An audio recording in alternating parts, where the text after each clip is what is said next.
The Bride Who Shouldn't Exist. In 1891, a broken woman named Clara Whitmore stepped off a train at a forgotten Wyoming station, still wearing a torn wedding dress. She carried no luggage, only a sealed letter and the weight of 4 stolen years. As the train vanished, townsfolk turned away, sensing scandal and trouble. Then a small boy broke free from the crowd, stared at her face, and said the words that stopped time. "That's my mama." Clara froze. She had been told her child was dead. The past she buried was standing right in front of her. If you want to know how a woman rose from the ashes of betrayal to reclaim everything that was stolen from her, stay with me until the end of this story. And please, hit that like button and comment with your city so I can see how far Clara's journey reaches across the world. The platform at Sweetwater Station was little more than weathered planks and a sagging overhang that offered no real shelter from the Wyoming wind. Clara Whitmore felt that wind cut through the remains of her wedding dress, a gown that had once been ivory silk, now stained with soot, torn at the hem, and marked by the dirt of 3 state borders. She stepped down from the train car with hands that trembled, not from cold, but from the terrible, fragile hope that had carried her this far. The conductor didn't offer his hand. He simply nodded toward the small cluster of buildings that made up Sweetwater and turned away, as if he'd delivered cargo he didn't want to claim responsibility for. The train whistle screamed behind her, and Clara flinched at the sound. For 4 years, every loud noise had made her flinch. She stood alone on the platform, clutching a single sealed envelope against her chest. Inside was a letter she'd written to herself in a Philadelphia asylum, on a night when she'd still believed in miracles. The letter contained 3 things: a name, an address, and a promise she'd made to a child she'd been forced to leave behind. The promise had kept her alive through locked doors and drugged meals. It had kept her silent when doctors asked questions designed to trap her. It had kept her moving when escape seemed impossible. Now, standing in the dust and wind of a town she'd never seen, Clara Whitmore had nothing left but that promise, and the fading hope that it hadn't been built on lies. She looked at the buildings ahead. Sweetwater was smaller than she'd imagined. A main street lined with false-fronted shops, a church with a crooked steeple, a mercantile with faded paint, and a saloon that looked more weary than dangerous. People moved along the wooden sidewalks, but they moved slowly, watching her without pretending not to. Clara knew what they saw. A woman in a ruined wedding dress, no hat, no gloves, no baggage, stepping off a train alone in the middle of nowhere. They saw trouble. They saw scandal. They saw someone who didn't belong. She forced herself to walk forward, her boots, borrowed from a kind woman in Cheyenne, raising small clouds of dust with each step. The platform creaked beneath her weight. Ahead, a group of women had paused outside the mercantile, their faces turning toward her with expressions that ranged from curiosity to cold judgment. Clara kept walking. She had faced worse than their stares. She was halfway across the platform when she heard it, a sound that made her heart stop. A child's voice, high and clear and piercing through the wind. "That's my mama." Clara's legs locked. The world tilted. She turned slowly, afraid that if she moved too quickly, the moment would shatter like glass. A small boy stood at the edge of the platform, maybe 20 feet away. He was 5 years old now, she realized with a sharp pang. He'd grown. His hair was dark like hers, thick and unruly, and his eyes were wide and gray and fixed on her face with an intensity that stole her breath. Behind him stood a man, tall, broad-shouldered, dressed in worn work clothes and a hat pulled low against the sun. His hand rested on the boy's shoulder, not gently, but firmly, holding him back. Clara couldn't move, couldn't speak, couldn't do anything but stare at the child she'd been told was dead. The boy tried to step forward. The man's grip tightened. "Daniel," the man said quietly. His voice was rough, like gravel scraped over stone. "Stay put." But the boy, Daniel, her Daniel, didn't listen. He twisted free and ran. Clara dropped to her knees without thinking, without caring that the platform tore at her dress, that people were watching, that the man behind the boy was already moving. Daniel crashed into her arms, small and solid and real, and Clara wrapped herself around him as if she could absorb him back into her body, undo every moment of separation, rewrite 4 years with a single embrace. "Mama," he said again, and the word broke something inside her that had been holding together through sheer will. She was crying.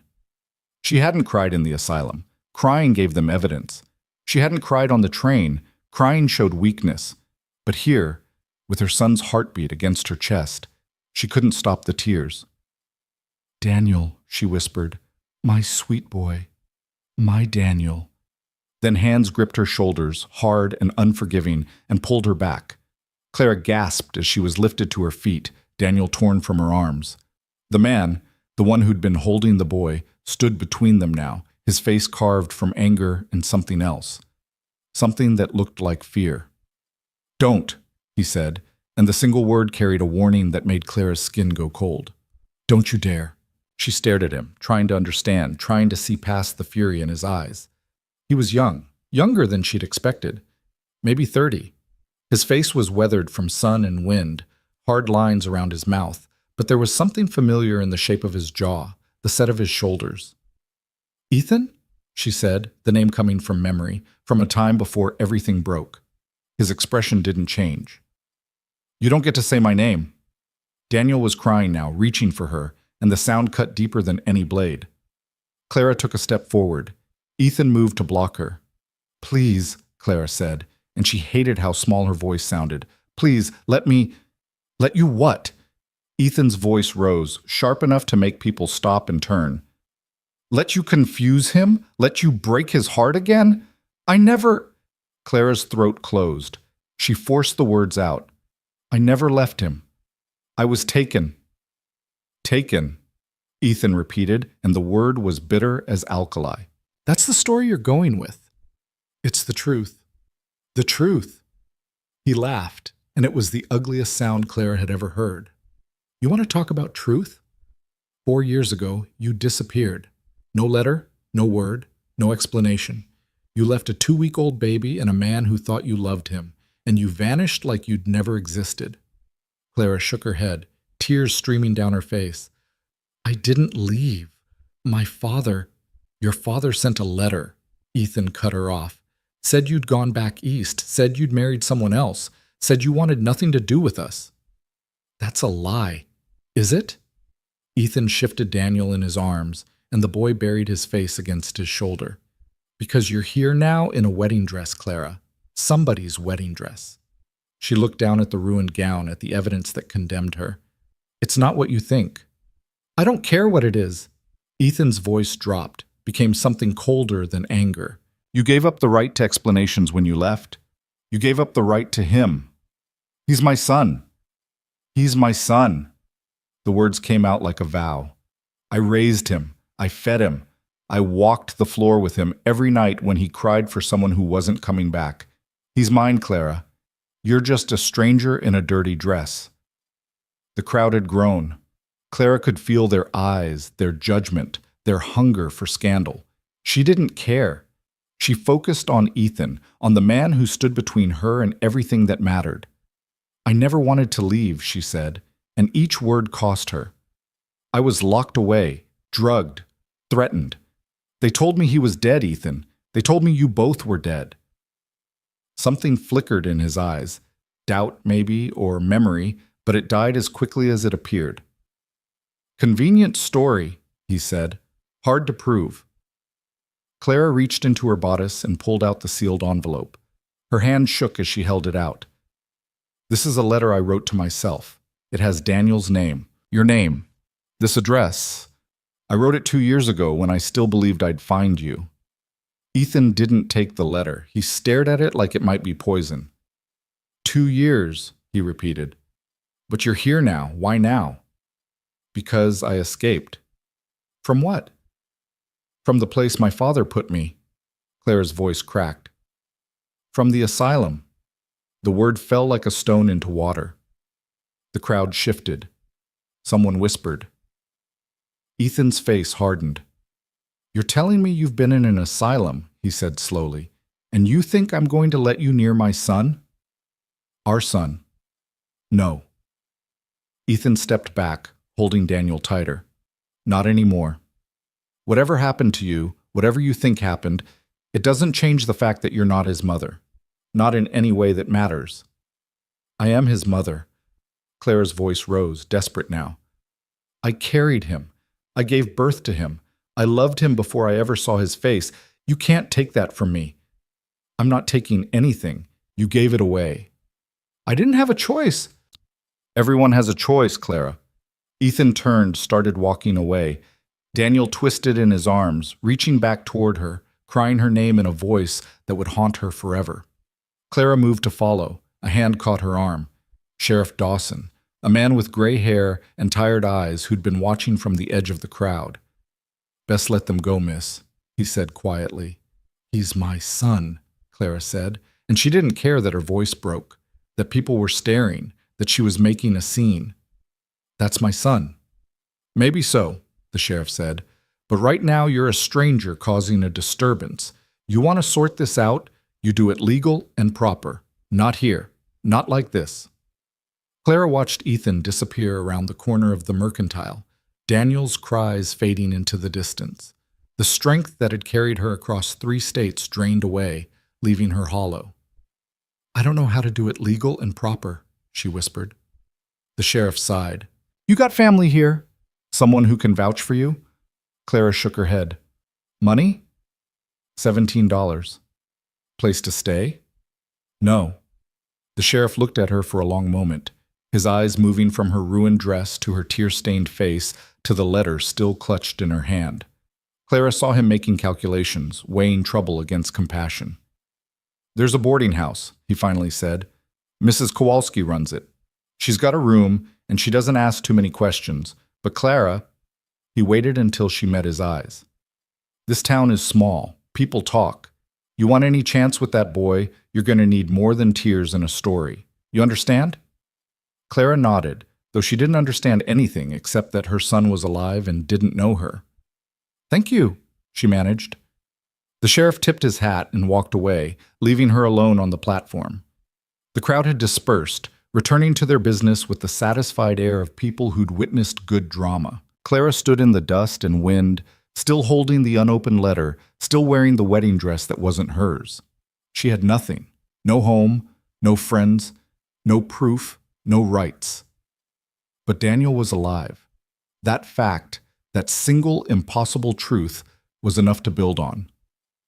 Clara picked up her skirts and started walking toward the boarding house, toward whatever came next, toward the long road of proving she was who she claimed to be. The afternoon sun beat down on her shoulders, and somewhere in this small Wyoming town, her son was crying for a mother he'd been taught to forget. She would not forget him. Not again. Not ever. Even if it took the rest of her life, she would find a way back to him. Mrs. Kowalski's boarding house sat at the end of Main Street, a narrow 2-story building with peeling white paint and a porch that sagged in the middle. Clara climbed the steps with legs that felt like lead, each movement requiring conscious effort. The door was open, and through the screen she could smell bread baking and hear the sound of someone humming. She knocked. The humming stopped. A woman appeared in the doorway, short, round, with steel-gray hair pulled back in a severe bun and eyes that missed nothing. She looked Clara up and down, taking in the ruined wedding dress, the dust-covered boots, the tear-stained face. "Sheriff sent you," she said. It wasn't a question. "Yes, ma'am. He said you might have a room." Mrs. Kowalski pushed open the screen door. "I have a room. Question is whether you can pay for it." "I have $17. Room's $3 a week. Includes breakfast and supper. You cause trouble, you're out. You bring men around, you're out. You drink, you're out. Understood?" "Yes, ma'am." Mrs. Kowalski studied her for another moment, then stepped aside. "Come in, then. You look like you're about to fall over." Clara stepped into a narrow hallway that smelled of lye soap and old wood. The walls were covered in faded floral paper, and a steep staircase led to the second floor. Mrs. Kowalski gestured toward the stairs. "Third door on the left. Washrooms at the end of the hall. Supper's at 6. Don't be late." "Thank you," Clara said. I know who you are," Mrs. Kowalski interrupted. "Whole town knows by now. The bride in the wedding dress who claims to be Daniel Hale's mother." She paused, her expression softening just slightly. "I knew Ethan's wife, his real wife, I mean, Margaret. She died bringing Daniel into the world, so whatever story you're selling, you should know it's going to be an uphill climb. Clara felt the floor tilt beneath her. His wife. Margaret Hale, sweetest girl you'd ever meet. They married young and she died young. Ethan raised that boy alone and he did it well. So if you think you're going to walk in here and I'm not trying to take anything from anyone, Clara said, and her voice came out stronger than she felt. But Daniel is my son. I don't know who Margaret was, but I know who I am. Mrs. Kowalski's eyes narrowed. Well, that's a story I haven't heard yet. She gestured toward the stairs again. Go on up, get yourself cleaned up. We'll talk at supper. Clara climbed the stairs on shaking legs, found the third door and pushed it open. The room was small, barely large enough for a narrow bed, a washstand, and a single chair, but it was clean, and the window looked out over the street toward the mountains beyond. She closed the door, locked it, and finally let herself collapse. The bed creaked beneath her weight. Clara curled on her side, still wearing the ruined wedding dress, and stared at the wall. Her mind felt fractured, unable to process everything that had happened in the span of an hour. Daniel was alive. That was the miracle. But he had another mother, a dead mother, a beloved mother, and Ethan, the man she'd known briefly, desperately, in a whirlwind week 5 years ago, had built a life without her, a life where she was the villain of the story. Clara closed her eyes and tried to remember that week. She'd been 19, running from her father's house in Philadelphia after he'd announced her engagement to Howard Blackwell, a man 3 times her age with a reputation for cruelty. She'd taken a train west with money stolen from her father's desk, intending to disappear into the frontier. She'd made it as far as Cheyenne before the money ran out. That's where she'd met Ethan. He'd been younger then, less weathered, working as a ranch hand and saving money to buy his own land. They'd met in a boarding house dining room and something had sparked between them, something immediate and undeniable. 5 days. That's all they'd had. 5 days of talking and walking and falling into something that felt like destiny. On the 5th night, they'd given in to the pull between them, and Clara had known even then that she was taking a risk, that consequences could follow. But she'd been young and reckless and desperate for something real. The next morning, her father's men had found her. They dragged her back to Philadelphia in chains. By the time she arrived, she was already pregnant, though she didn't know it yet. Her father had been furious, not about the pregnancy, but about the scandal, the defiance, the shame she'd brought to his name. He'd forced her to marry Howard Blackwell in a private ceremony, then locked her in the east wing of the house until the baby was born. Clara had given birth alone, with only a midwife her father trusted to keep secrets. She'd held Daniel for maybe an hour, long enough to count his fingers, memorize his face, whisper promises she'd meant to keep. Then they'd taken him. Her father had told her the baby died. He'd shown her a death certificate, a tiny coffin, a grave in the family plot. He'd made her believe it was real. When she'd finally broken, screaming and clawing and refusing to accept the lie, he'd had her committed. The asylum had been easy to arrange, a hysterical woman grieving a dead child, making wild accusations against her own father. The doctors had believed him. Everyone had believed him. For 2 years, Clara had lived in that place, drugged into compliance, locked away from the world. It had taken another 2 years to prove she was sane, to convince the right people that she'd been wrongly imprisoned, to finally secure her release. And even then, she'd had nothing. No money, no rights, no proof that her son had ever existed, except for the letter. The letter she'd written to herself on a night when hope had seemed impossible, when she'd needed something to hold on to. She'd addressed it to Ethan Hale, Sweetwater, Wyoming, the only details she remembered from those 5 desperate days. She'd never sent it. She'd kept it hidden, a talisman, a reminder that somewhere in the world her son might still be alive. Now she knew he was, but knowing wasn't enough. Clara sat up slowly, her body aching from exhaustion and travel. She looked at the wedding dress, the costume her father had forced her to wear for the ceremony with Howard Blackwell, the symbol of everything stolen from her. She stood, unlaced the dress with trembling fingers, and let it fall to the floor. Beneath it, she wore a thin chemise and nothing else. She went to the washstand, poured water from the pitcher, and scrubbed at her face and hands until her skin was raw. In the small mirror above the washstand, she barely recognized herself. Hollow cheeks, dark circles under her eyes, hair that hadn't been properly cut in 4 years. But she was free. And Daniel was alive. That would have to be enough. Clara opened her carpet bag, the one possession she'd managed to take from the asylum, and pulled out the only other dress she owned, a simple gray cotton work dress she'd bought with the last of the money a sympathetic nurse had given her. She put it on, braided her hair, and sat on the edge of the bed to wait for supper. Outside, the sun tracked slowly across the Wyoming sky, and somewhere in this small town, her son was learning to live without her all over again. But Clara had survived 4 years of hell. She could survive this too. She would prove who she was. She would prove what had been done to her.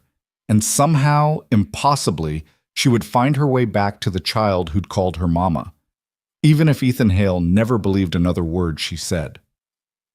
The dining room at Mrs. Kowalski's boarding house held 6 tables, but only 3 were occupied when Clara came down at 6 o'clock. She'd spent the afternoon lying on the narrow bed, staring at the ceiling, trying to gather strength for what came next. Now, dressed in the gray cotton dress that marked her as respectable poverty, she descended the stairs with her spine straight and her chin up, prepared for whatever judgment awaited. Mrs. Kowalski stood at the head of the room, ladling stew into bowls. She glanced at Clara, nodded toward an empty chair at the table nearest the kitchen, and said nothing.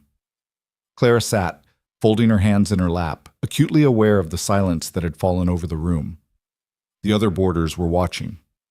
An elderly man with trembling hands, 2 women who looked like sisters, both middle-aged and pinch-faced, a younger man, maybe 25, with the weathered skin of someone who worked outdoors. None of them spoke, but their eyes said everything. Mrs. Kowalski set a bowl of stew in front of Clara.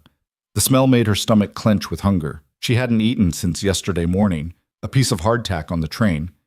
But she waited, following the lead of the others, as the elderly man bowed his head and murmured a brief prayer. When he finished, everyone began to eat. Clara picked up her spoon with steady hands and took a bite. The stew was simple, beef and potatoes and carrots, but it was hot and real, and she had to force herself not to devour it like an animal. "You're the one who came in on the afternoon train." It wasn't a question. One of the sisters, the one with gray streaking through her brown hair, had spoken, her voice carefully neutral. Clara swallowed. "Yes, ma'am." "Caused quite a stir, I heard." "I didn't intend to cause trouble." "Trouble's not usually intentional," the woman said, "but it follows some people all the same."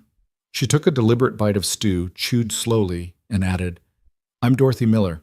This is my sister, Ruth." Ruth, the younger sister, smiled thinly. "We run the seamstress shop on Main Street. Been here 15 years. The implication was clear. They belonged here, and Clara did not. Clara nodded, acknowledging the territorial claim without challenging it. "I'm Clara Whitmore." "We know," Dorothy said. "Whole town knows. You're the woman claiming to be Daniel Hale's mother." "I'm not claiming anything. I am his mother." Ruth's eyebrows rose.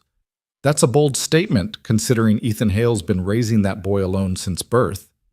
"I know what it looks like," Clara said carefully. "But appearances aren't always truth." "Then what is the truth?" This came from the young man across the table. He had sharp blue eyes and a direct way of speaking that suggested he didn't waste time on pleasantries. "Because from where we're sitting, it looks like you abandoned a baby and came back 4 years later expecting everyone to forget about it." Clara set down her spoon. "I didn't abandon anyone. I was taken against my will and locked away. By the time I escaped, 4 years had passed." "Locked away where?" Dorothy demanded. "An asylum.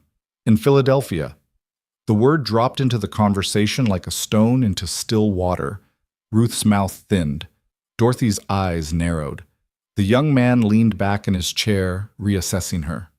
Mrs. Kowalski, who had been standing near the kitchen door, moved closer. "That's enough," she said quietly.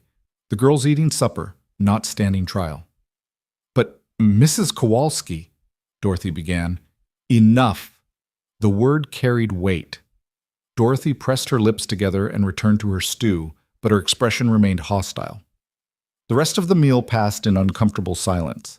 Clara forced herself to eat slowly, to keep her hand steady, to give no sign of the turmoil churning inside her. When she'd finished, she stood, thanked Mrs. Kowalski for the meal, and turned to leave. "Miss Whitmore." Mrs. Kowalski's voice stopped her at the doorway. "A word, please." Clara followed the older woman into the kitchen, a cramped space dominated by a cast-iron stove and shelves lined with jars of preserves. Mrs. Kowalski shut the door and faced her with arms crossed. "You need to understand something," she said. "Ethan Hale is respected in this town.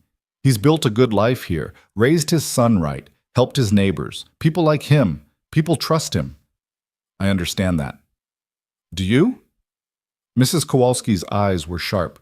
"Because it means when you make accusations against him, when you claim he stole your child or lied about his past, people aren't going to take your side. They're going to protect him." "I'm not making accusations against Ethan," Clara said. "I'm telling the truth about what happened to me." "Your truth or the truth?" The question hit like a slap. Clara took a breath, steadying herself. "There's only one truth, Mrs. Kowalski. I gave birth to Daniel Hale 5 years ago. I was separated from him against my will. I've spent 4 years trying to find him. That's not a story. That's what happened." Mrs. Kowalski studied her for a long moment. "You have proof of any of this?" "I have a letter I wrote to myself. It has Daniel's name, Ethan's name, this town's name. I wrote it 2 years ago." "That proves you knew about them. Doesn't prove you're the mother." Clara felt something crack inside her. "What would prove it? What evidence would possibly be enough?" "I don't know," Mrs. Kowalski said, and for the first time her expression softened slightly. "But you're going to need something more than a letter and a torn wedding dress. This town runs on reputation, girl. Right now yours is buried under scandal." "Then how do I fix it?" "You start by staying quiet. You work. You prove you're stable. You give people time to see you're not crazy or dangerous. And maybe, they'll start to listen." Clara wanted to scream that she didn't have time, that every day Daniel believed she'd abandoned him was another day stolen from both of them, but she swallowed the words and nodded. "Thank you for the advice." Mrs. Kowalski sighed. "There's something else you should know. Margaret Hale, Ethan's wife, she was real. She did die in childbirth. The whole town mourned her." Clara's chest tightened. "Then who—" "I don't know," Mrs. Kowalski interrupted. "I'm just telling you what I know. Margaret was a good woman. She and Ethan were childhood sweethearts. They got married young, and she got pregnant right away. She died bringing that baby into the world, and Ethan nearly died from grief. If you're saying Daniel isn't hers, you're saying Ethan's been living a lie for 5 years. You understand how that sounds?" Clara did understand. It sounded impossible. It sounded insane. But she knew what she knew. "I need to talk to him," she said. "To Ethan. I need to make him listen." "Good luck with that," Mrs. Kowalski said. "He's about as approachable as a wounded bear right now."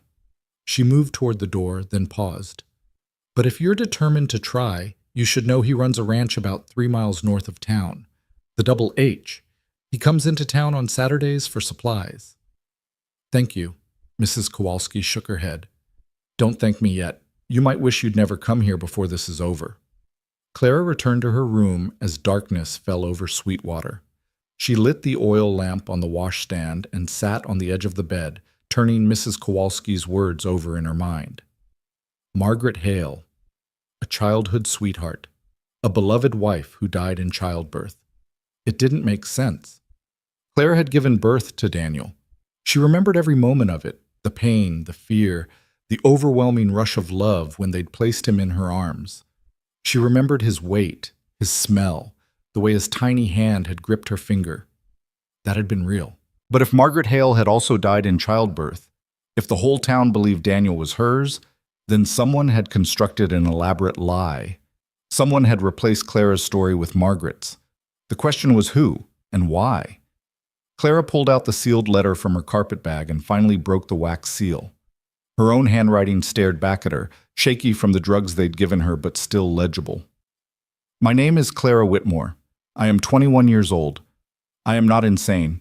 My father, Charles Whitmore, had me committed to silence me. I gave birth to a son on March 15th, 1886. His name is Daniel. His father is Ethan Hale of Sweetwater, Wyoming. If I ever get out of here, I will find them. This is the truth. This is real. I am not crazy. Below that, she'd written the address, Ethan Hale, Double H Ranch, Sweetwater, Wyoming Territory, over and over, as if repetition could make it more true. Clara folded the letter carefully and placed it back in her bag. It wasn't proof, but it was something. Evidence that she'd known about Daniel and Ethan long before she'd arrived in Sweetwater.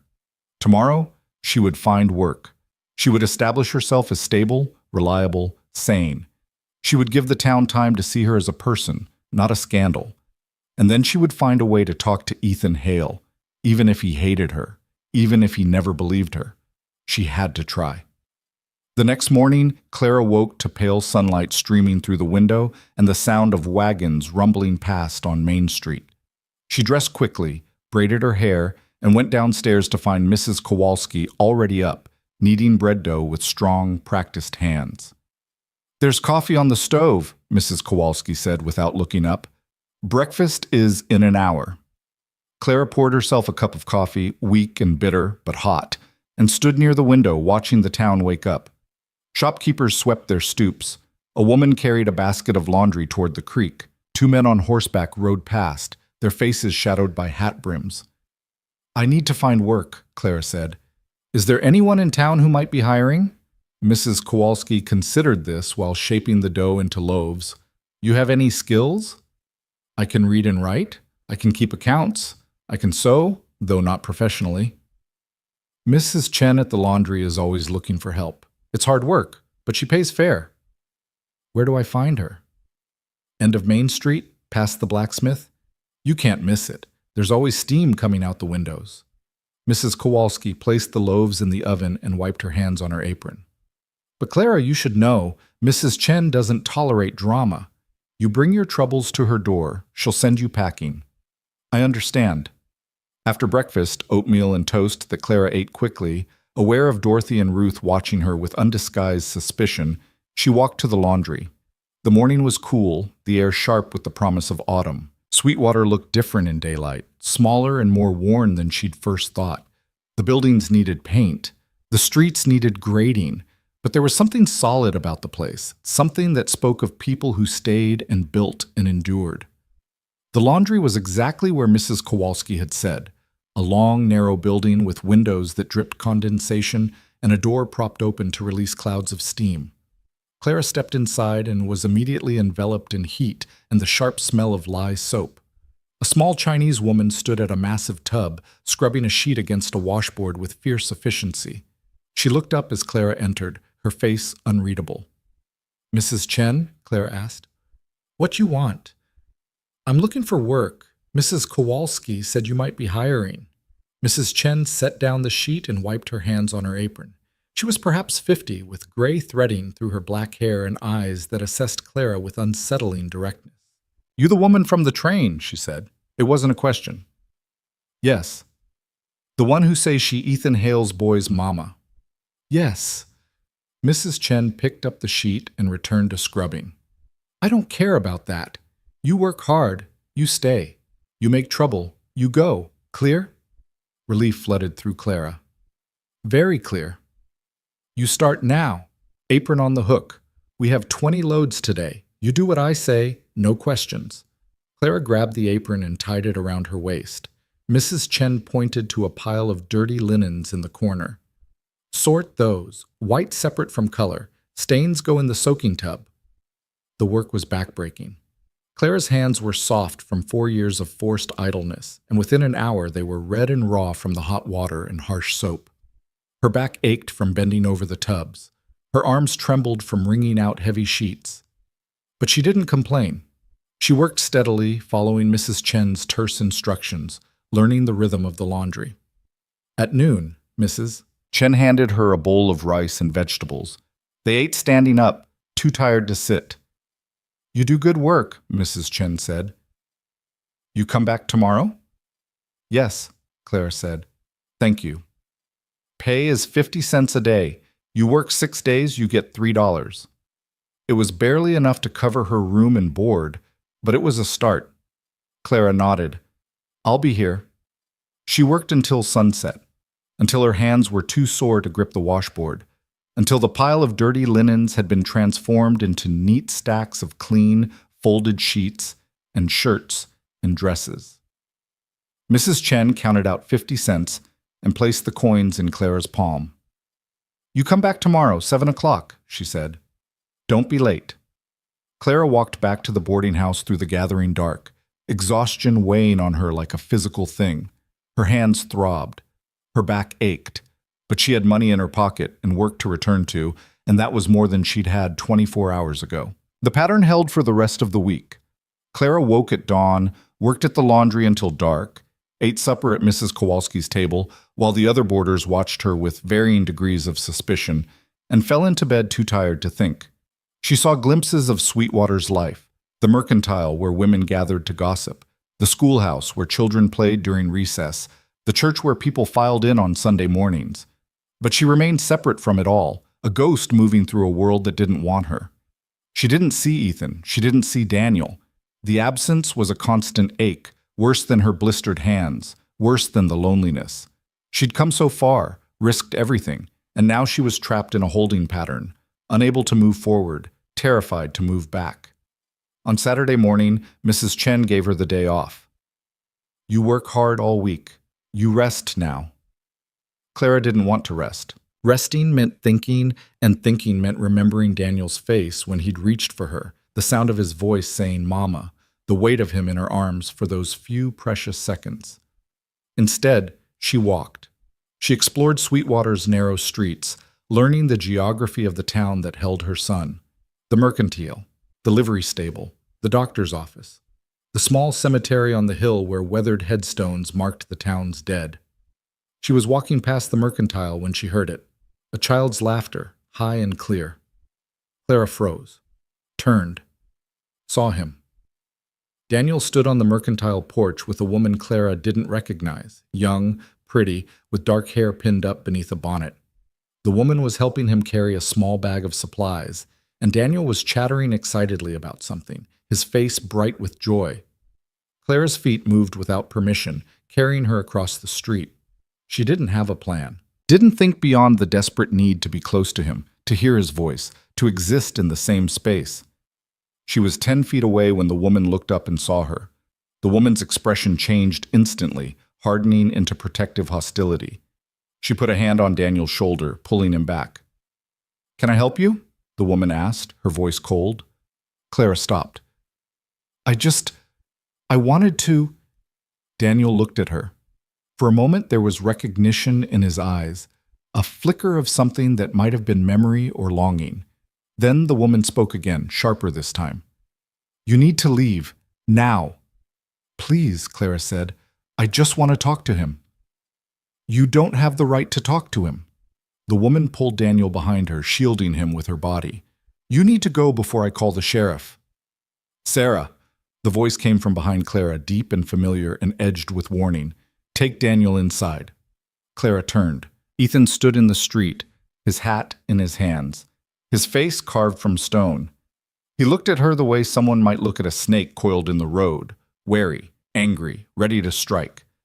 Sarah, the woman with Daniel, nodded and hurried the boy into the mercantile. Daniel looked back over his shoulder, his gray eyes wide and confused, and then the door shut between them. Clara and Ethan faced each other across 5 feet of dusty street. "I told you to stay away from him," Ethan said quietly. "I wasn't doing anything wrong. I just saw him, and I—" "You what?" "Thought you'd introduce yourself. Tell him stories about his real mother?" Ethan's voice rose. "You're scaring him, Clara. You're confusing him, and I won't allow it." "I'm his mother," Clara said, and she was shaking now, from anger or grief or exhaustion, she couldn't tell. "I have a right to know him." "You have nothing. No rights, no claim. You're a stranger who showed up in a wedding dress with a wild story about asylums and kidnapping, and you expect me to just hand over my son?"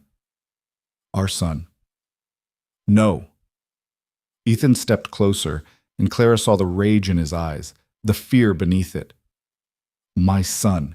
Mine and Margaret's. You don't get to rewrite history just because you decided to come back." "Margaret didn't give birth to him," Clara said desperately. "I did. I remember it, Ethan. I remember everything. Then you remember wrong, or you're lying. Either way, it doesn't matter. He turned away, started toward the mercantile. Clara grabbed his arm.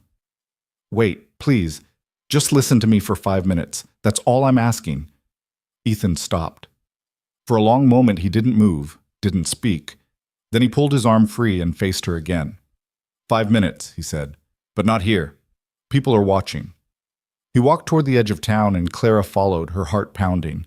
They stopped near the livery stable, away from curious eyes, and Ethan crossed his arms, waiting. Clara took a breath. 5 years ago, I met you in Cheyenne. We had 5 days together. On the last night, She faltered, heat rising in her cheeks. You know what happened. I remember, Ethan said flatly. The next morning, my father's men found me. They took me back to Philadelphia.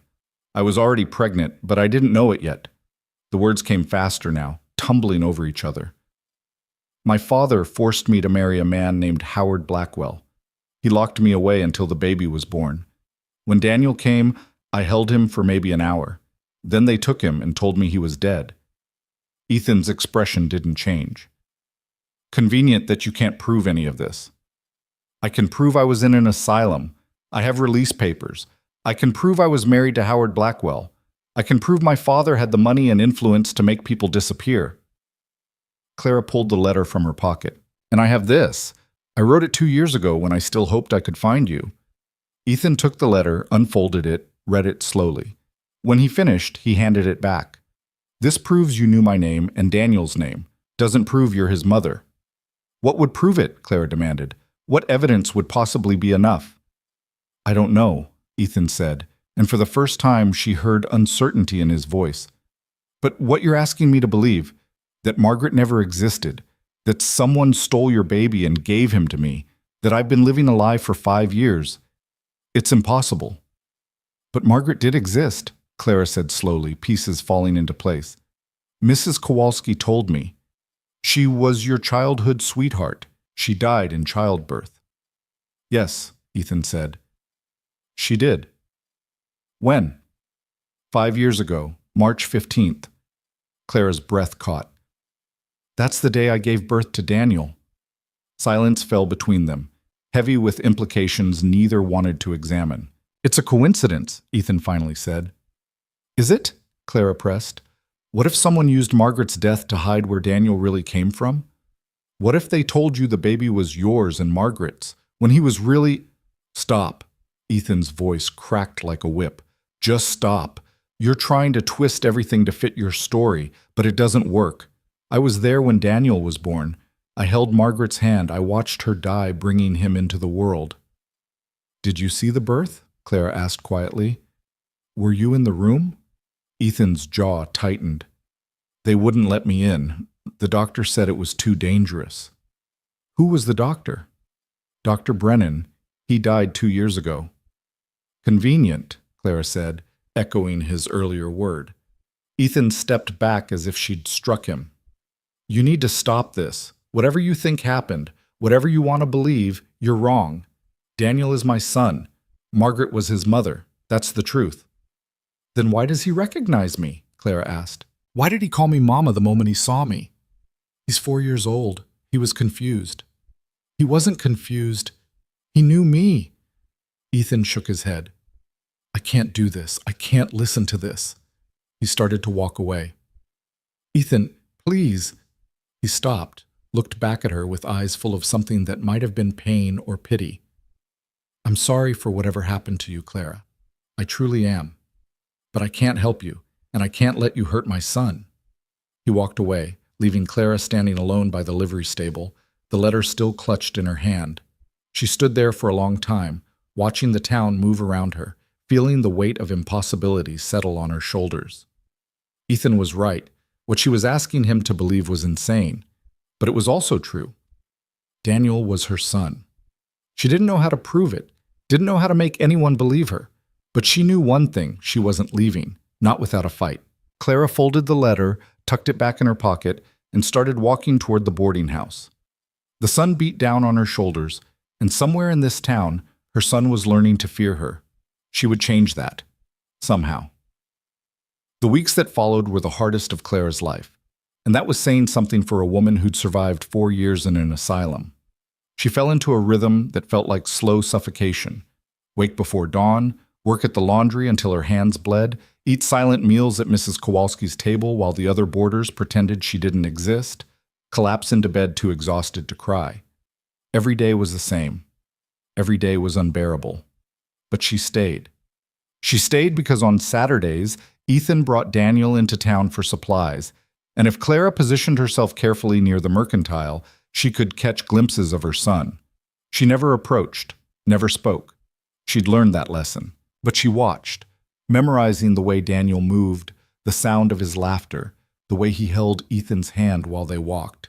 She stayed because Mrs. Chen, who asked no questions and offered no sympathy, had given her something precious, purpose. The work at the laundry was honest and hard, and it kept Clara's hands busy when her mind wanted to spiral into despair. And she stayed because leaving would mean admitting defeat, and Clara had not survived this long by giving up. It was mid-October when everything changed. Clara was scrubbing a particularly stubborn stain from a tablecloth when Mrs. Chen appeared at her elbow, her face tight with worry. "You have visitor," Mrs. Chen said. "In front." Clara straightened, wiping her hands on her apron. "Who?" "The woman, Sarah, from Mercantile." Clara's heart lurched. Sarah was the woman who'd shielded Daniel from her, the one who'd threatened to call the sheriff. Clara couldn't imagine why she'd come to the laundry, but it couldn't be good. She walked to the front of the building and found Sarah waiting on the wooden sidewalk, her arms crossed, her expression guarded. Up close, Clara could see she was younger than she'd first appeared, maybe 23 or 24, with fine features and intelligent hazel eyes. "Miss Whitmore," Sarah said stiffly. "Mrs. Clara hesitated, realizing she didn't know Sarah's last name. "Garrett. Sarah Garrett. I'm Ethan's neighbor. I help with Daniel sometimes." "I see." Sarah glanced at the laundry, at Clara's red, chapped hands, at the simple dress that had seen too many washings. "Can we talk? Somewhere private?" Clara's pulse quickened. "There's a bench behind the building. We won't be disturbed." They walked in silence to the small courtyard behind the laundry, where Mrs. Chen hung clothes to dry when the weather permitted. The bench was old and weathered, but it held them both. Sarah sat with her back straight, her hands folded in her lap, and for a long moment she said nothing. "I don't trust you," she finally said. "I want that clear from the start." Clara nodded. "I understand. But something's been bothering me, something I can't explain away." Sarah took a breath. "Daniel has nightmares. He's had them since he was old enough to talk. Always the same dream. He's crying for his mother, but she can't hear him. He's locked in a dark room, and she's on the other side of the door, calling his name." Clara's throat closed. She couldn't breathe. "Ethan thinks it's just a child's fear of losing a parent," Sarah continued. "He rocks him back to sleep, tells him it's not real. But the night after you arrived, after Daniel saw you at the train station, he had the worst nightmare he's ever had. He woke up screaming that his mama couldn't find him, that she was looking but couldn't see him." "What did Ethan do?" "He held him, told him his mama was in heaven, that she'd always watch over him. But Daniel kept saying no, that his mama was here, that she'd come back." Sarah's eyes were hard when she looked at Clara. "He meant you." Clara wiped at her face with trembling hands. "I don't understand. How could he remember? He was just hours old when they took him from me." "I don't know. But there's something else." Sarah reached into her pocket and pulled out a small piece of paper, folded many times. "I found this in Daniel's room, under his pillow. He drew it 2 years ago, when he was barely 3. She unfolded the paper and handed it to Clara. The drawing was crude, done in the uncertain hand of a very young child, but the image was clear enough. A woman with long, dark hair. A small boy reaching up to her. And between them, black scribbles that might have been bars or a wall or distance. Clara's hand shook so badly she almost dropped the paper. "May I keep this?" "No," Sarah said, taking it back. "I shouldn't have shown it to you at all, but I needed to see your face when you looked at it." "And what did you see?" "Recognition, pain, the same expression Daniel gets when he wakes from those nightmares. Sarah refolded the paper carefully and returned it to her pocket. I'm not saying I believe you. I'm not saying anything you've claimed is true. But I'm saying there's something here that doesn't add up, and I think you deserve a chance to prove yourself. How? Clara asked. Ethan won't listen to me. The town thinks I'm insane. I have no proof, no evidence, nothing but my word. Then find proof, Sarah said. You say you were in an asylum. Get the records. You say your father forced you into a marriage. Get the marriage certificate. You say a doctor attended the birth. Find out who it was. Build a case that can't be ignored. I don't have money for lawyers. I don't have connections. I don't even know where to start. Start with the truth, Sarah said. All of it. Not just the parts you think will make you look sympathetic. Tell me everything that happened, from the moment you met Ethan to the moment you stepped off that train, and I'll decide if you're worth helping. Clara looked at this woman who had every reason to hate her, who was risking her own reputation by even talking to her, and made a choice. She told her everything. She started with Philadelphia, with her father's house and the engagement she'd run from. She described meeting Ethan in Cheyenne, the 5 days that had felt like destiny, the night they'd spent together. She explained how her father's men had found her, dragged her home, locked her away when they discovered she was pregnant.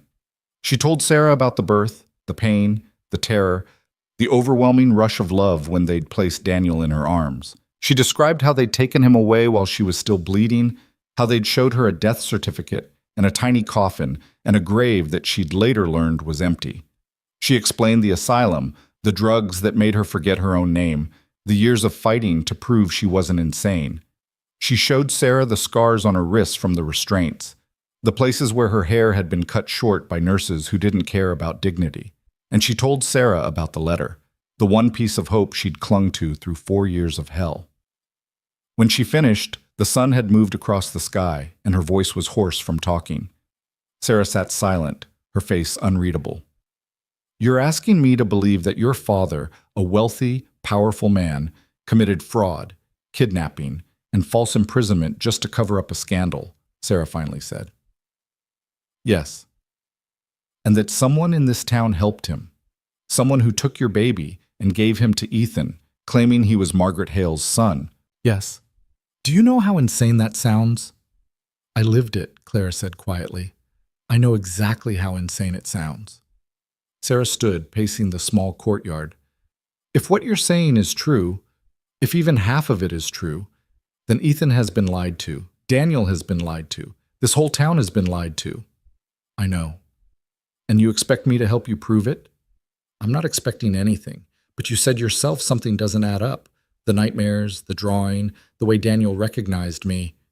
Clara stood as well, facing Sarah. I'm not asking you to believe me. I'm asking you to help me find the truth, whatever it is. Sarah stopped pacing and looked at Clara for a long, assessing moment. If I do this, if I help you, and it turns out you're lying, that you're using me to get close to Daniel for some sick reason, I will destroy you. Do you understand? I understand. And if it turns out you're telling the truth, it's going to break Ethan's heart. It's going to shatter everything he believes about his life, his son, his late wife. Are you prepared for that? Clara thought about Ethan's face when he'd told her to stay away, the rage and fear in his eyes, the way he'd held Daniel like he was afraid Clara would steal him. No, she admitted, but I'm prepared to face it anyway, because Daniel deserves to know the truth, even if it hurts. Sarah nodded slowly. Then we start with the marriage certificate. You said your father forced you to marry Howard Blackwell. That would be a matter of public record in Philadelphia. I don't know how to get access to those records from here. You write to the county clerk, request a copy. It'll take a few weeks, but it's a start. Sarah pulled a small notepad from her pocket and scribbled something. I have a cousin in Philadelphia. She's a teacher, knows how to navigate bureaucracy. I'll write to her, ask her to look into your father's affairs. See if there's any evidence of the asylum commitment. Hope flickered in Clara's chest, dangerous and fragile. Why are you doing this? Because I love Daniel like he was my own, Sarah said simply. And if there's even a chance he's been separated from his real mother, if there's even a possibility that someone stole him and lied about it, then he deserves to know. Even if it destroys the life he knows. She tucked the notepad away. But Clara, if this goes forward, you need to understand something. The truth might not set you free. It might not give you back your son. It might just make everything worse. I know, Clara said, but I have to try. Sarah studied her for another moment, then nodded. Meet me here next Saturday. Same time. I'll tell you what I found.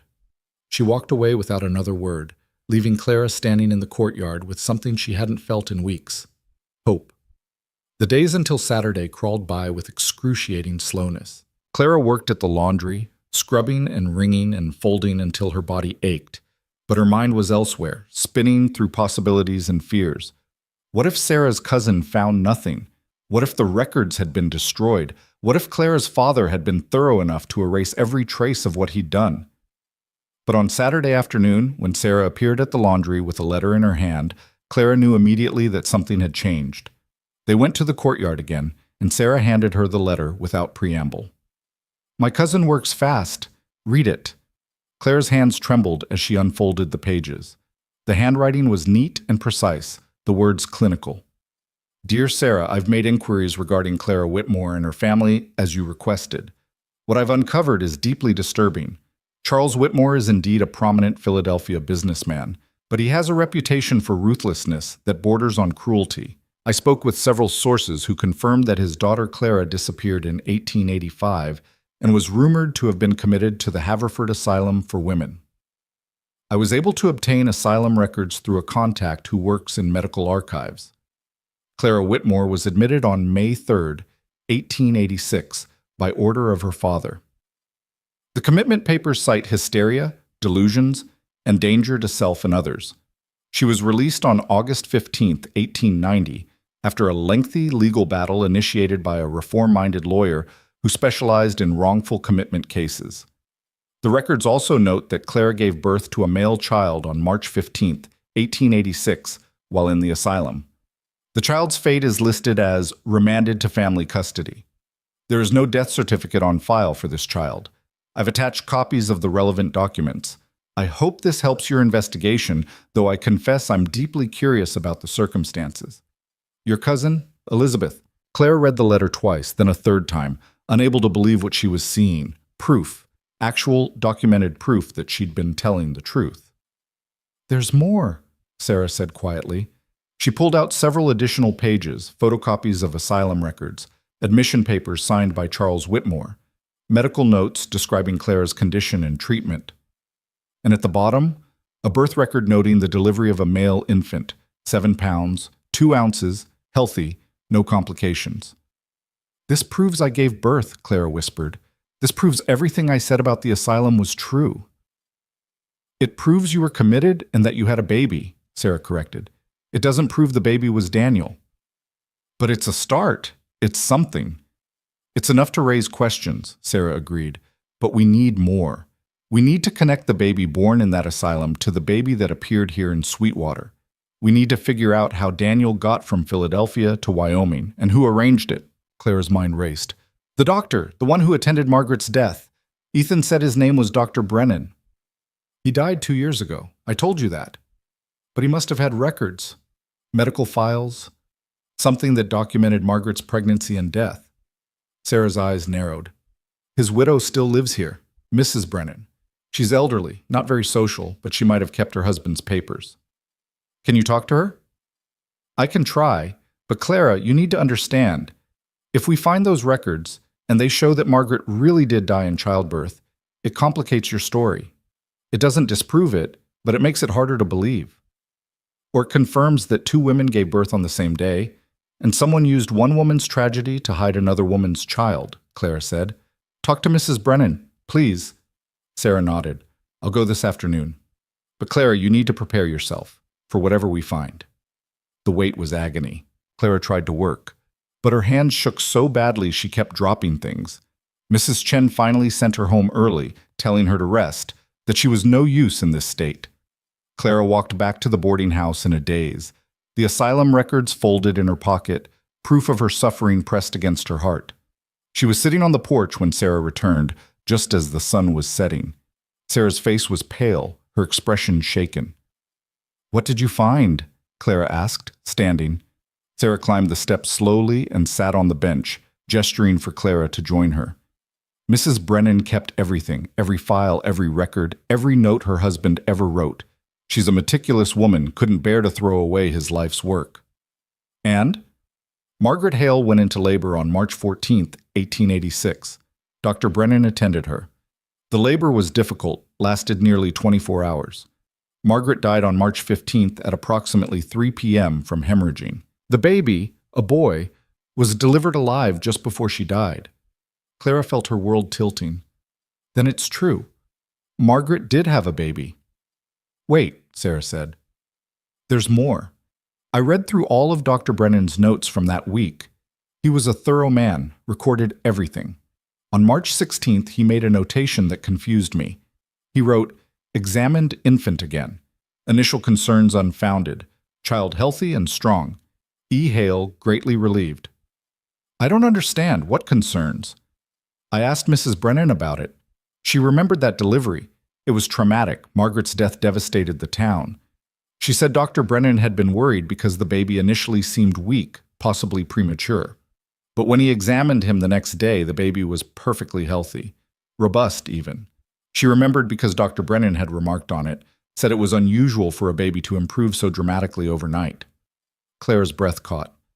Or it wasn't the same baby. That's what I thought, Sarah said quietly. What if Margaret's baby was weak or stillborn, and someone with access and authority switched him with a healthy baby? Your baby? But who would do that? And why? I don't know. But Clara, there's something else. I found a telegram in Dr. Brennan's files dated March 14th. It was from someone in Philadelphia asking about the availability of wet nurses and infant care in the Sweetwater area. It was signed C. Whitmore. The name hit Clara like a physical blow. My father. It's not proof, Sarah said quickly. It could be a coincidence. There might be other Whitmores in Philadelphia, but the timing is too perfect to be coincidence, Clara finished. My father knew I was about to give birth. He knew Margaret Hale was in labor at the same time, and he arranged for Daniel to be taken from me and given to Ethan. But why? Why go to such elaborate lengths? Why not just take the baby and raise him himself, or put him up for adoption? Clara thought about her father, about his obsession with reputation and control, about the way he'd erased her from his life the moment she became inconvenient. Because I humiliated him. I ran away, got pregnant out of wedlock, refused the marriage he'd arranged. Taking Daniel from me wasn't enough. He wanted to make sure I could never find him. And using Margaret's death, giving Daniel to his real father, but hiding the truth about his mother, was the perfect solution. Ethan got a son, my father got revenge, and I was left with nothing. Sarah was quiet for a long time. If this is true, if your father really did orchestrate this, then we need more than speculation. We need concrete evidence. We need someone who was there, someone who can testify to what happened. Everyone who was there is either dead or working for my father. What about the wet nurse? The one your father asked about in the telegram? Clara's mind raced. I don't know who she was. I don't even know if my father found someone. Ethan would know. Daniel was nursed by someone in those early weeks. Ethan couldn't feed him himself. If we can find out who that woman was, if we can talk to her. Ethan won't tell me anything. He won't even speak to me. Then I'll ask him, Sarah said. I'll make up some reason, say I'm curious about infant care, something. I'll find out who nursed Daniel. Clara grabbed Sarah's hand.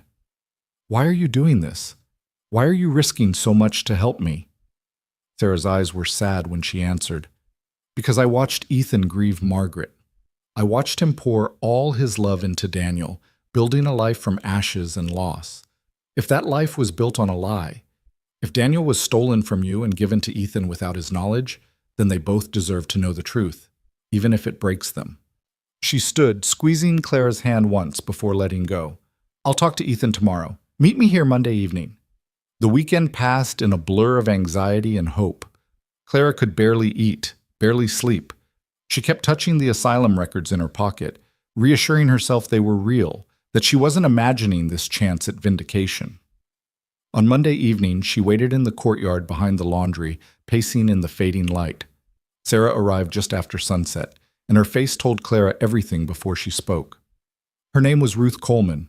She was a widow, lived on a farm about 10 miles outside town. She nursed Daniel for the first 6 months of his life. Was? Clara's heart sank. She died 3 years ago. Influenza. Then we've lost another witness. Not necessarily. Sarah pulled out her notepad. Ruth had a daughter, Mary Coleman. She's 20 now, lives in town, works at the seamstress shop. I spoke to her this afternoon. Clara's pulse quickened. What did she say? She remembers the arrangement because it was unusual. Her mother was hired to nurse Daniel before he was even born. Someone, a man she never met, sent a letter and a substantial payment asking Ruth to be available starting March 15th. Ruth thought it was strange, planning for a wet nurse before the baby arrived, but the money was good, and she'd just lost her own infant. She needed the work. Did Mary remember anything else? She was only 15 at the time, but she remembered her mother being upset after the first day with Daniel. Ruth kept saying something wasn't right, that the baby didn't look premature like she'd been told, that he was too healthy, too strong. But when she tried to ask questions, the man who'd hired her, the same man who'd sent the letter, told her to do her job and keep her mouth shut. Did she see this man? Could she describe him? Mary doesn't remember. She was young, and the man never came to their farm. He always met Ruth in town. But Clara, Sarah hesitated. Mary said her mother kept the letter. The one that hired her. She kept all her important papers in a box, and when she died, Mary packed everything away. She still has it. Hope surged through Clara so violently she had to sit down. Can we see it? I asked. Mary's willing to look for it, but she wants to know why it matters. I told her I was researching the history of midwifery in the area, but I don't think she believed me. We need to tell her the truth. What if she doesn't believe us? What if she destroys the letter? Then we've lost our chance, Sarah said. But Clara, I've gotten to know Mary over the years. She's honest, fair-minded. If we explain the situation, show her the evidence we've already gathered, I think she'll help us. Clara thought about trust, about the risk of placing her hope in strangers, about how many times she'd been betrayed. But she also thought about Daniel, about the truth he deserved, about the fact that she couldn't do this alone. All right, she said. Let's talk to Mary. They went to the seamstress shop the next morning before it opened for business. Mary Coleman was setting out fabric samples when they arrived, and she looked up with surprise when Sarah knocked on the door. Mrs. Garrett, what brings you here so early? Sarah glanced at Clara, then back at Mary. We need to talk to you about your mother, about the work she did for Ethan Hale. Mary's expression grew guarded. I already told you what I remember. I know, Sarah said gently, but there's more to the story than I explained, and it involves Miss Whitmore here. Mary looked at Clara, recognition dawning. You're the woman who claims to be Daniel's mother. I am his mother, Clara said quietly, and I think your mother might have evidence that proves it. She told Mary everything, the same story she'd told Sarah, but with the added weight of the asylum records, the telegram, the suspicious circumstances of Daniel's arrival. Mary listened in silence, her face growing paler with each revelation. When Clara finished, Mary sat down heavily in one of the shop's chairs. You're saying someone stole your baby and gave him to Mr. Hale and my mother was part of it? Not knowingly, Clara said quickly. I think your mother was used just like Ethan was used. The man who hired her, I believe it was my father or someone working for him, needed someone to care for Daniel, and he chose your mother because she was discreet and desperate for work. And you think the letter she kept will prove this? I think it might tell us who hired her, and if that person can be connected to my father, it's one more piece of evidence. Mary stood and walked to the back of the shop, disappearing into a storage room. She returned several minutes later with a small wooden box, its lid carved with flowers. She opened it carefully and sifted through papers, old receipts, certificates, letters tied with ribbon. Near the bottom, she found what she was looking for. The letter was written on expensive paper, the handwriting elegant and impersonal. Mary handed it to Clara with trembling hands. Dear Mrs. Coleman, I am writing to engage your services as a wet nurse for an infant who will be born on or around March 15, 1886. The child's mother has unfortunately died, and the father is unable to provide adequate care. Your reputation for discretion and competence has come to my attention, and I would like to offer you $30 per month for 6 months of service. If you are amenable to this arrangement, please respond to the address below. The child will be delivered to you on March 16th. No questions will be necessary or welcome. Sincerely, Charles Whitmore, Esquire. Clara read the letter 3 times, her hand shaking so badly the paper rattled. Her father's name, his handwriting. Dated 2 weeks before Daniel was born, exactly when Clara would have been locked in the asylum, exactly when her father would have been making arrangements to steal her child. "This is it," she whispered. "This is the proof." Mary's face was white. "My mother was hired by the man who stole your baby." "Your mother didn't know," Clara said urgently. "She was told the baby's mother died. She believed she was helping. She wasn't part of the crime." "But she was part of the cover-up," Mary said, "even if she didn't mean to be." Sarah put a hand on Mary's shoulder. "What your mother did, caring for Daniel, giving him the nourishment he needed, that wasn't wrong. What was wrong was the lies she was told, the way she was used. But Mary, this letter could help us expose the truth. It could help Daniel know who his real mother is." Mary looked at Clara, tears streaming down her face. "If I give you this letter, it's going to destroy Mr. Hale. He loves Daniel more than life itself. Finding out he was lied to, that his son's whole existence is built on fraud." "I know," Clara said, "but he deserves the truth. And so does Daniel." Mary wiped her eyes and nodded. "Take it. Do what you need to do." "But Miss Whitmore," she waited until Clara met her gaze. "If you're lying about any of this, if you're using my mother's memory to hurt people, I will never forgive you." "I'm not lying," Clara said. "I swear on Daniel's life I'm telling the truth." Mary handed her the letter, and Clara held it like the precious thing it was, the final piece of a puzzle that had nearly destroyed her. She had the asylum records. She had the telegram. She had the letter hiring the wet nurse. She had enough evidence to prove that Charles Whitmore had orchestrated the theft of her son. Now she just had to convince Ethan Hale to listen. Sarah insisted they wait until Sunday, not because the evidence wasn't ready, not because they needed more time to prepare, but because Sunday was when the whole town would be gathered in one place. The church service, Sarah explained, was more than just worship in Sweetwater. It was where news spread, where reputations were made or destroyed, where the community decided what was true and what was lies. "If we confront Ethan privately, he can dismiss us," Sarah said as they sat in her small parlor Saturday evening, the evidence spread across the table between them. "But if we present this in front of witnesses, in front of the people who've known him his whole life, he'll have to listen. And more importantly, the town will have to acknowledge what happened." Clara stared at the documents, the asylum records, the telegram, the letter to Ruth Coleman, all arranged in chronological order like chapters in a story she'd lived but never wanted to tell. "He'll hate me for this, for exposing him in public." "He already hates you," Sarah said bluntly, "or he thinks he does. What he'll hate more is living a lie for the rest of his life. Trust me, Clara, this is the only way." So they waited. Clara spent Saturday night unable to sleep, rehearsing what she would say, how she would present the evidence, how she would make people believe something that sounded impossible. She rose before dawn and dressed in her best, which was still just the gray cotton dress, but she'd washed and pressed it carefully, braided her hair with steady hands, tried to look like someone worthy of being believed. The church bells rang at 9 o'clock.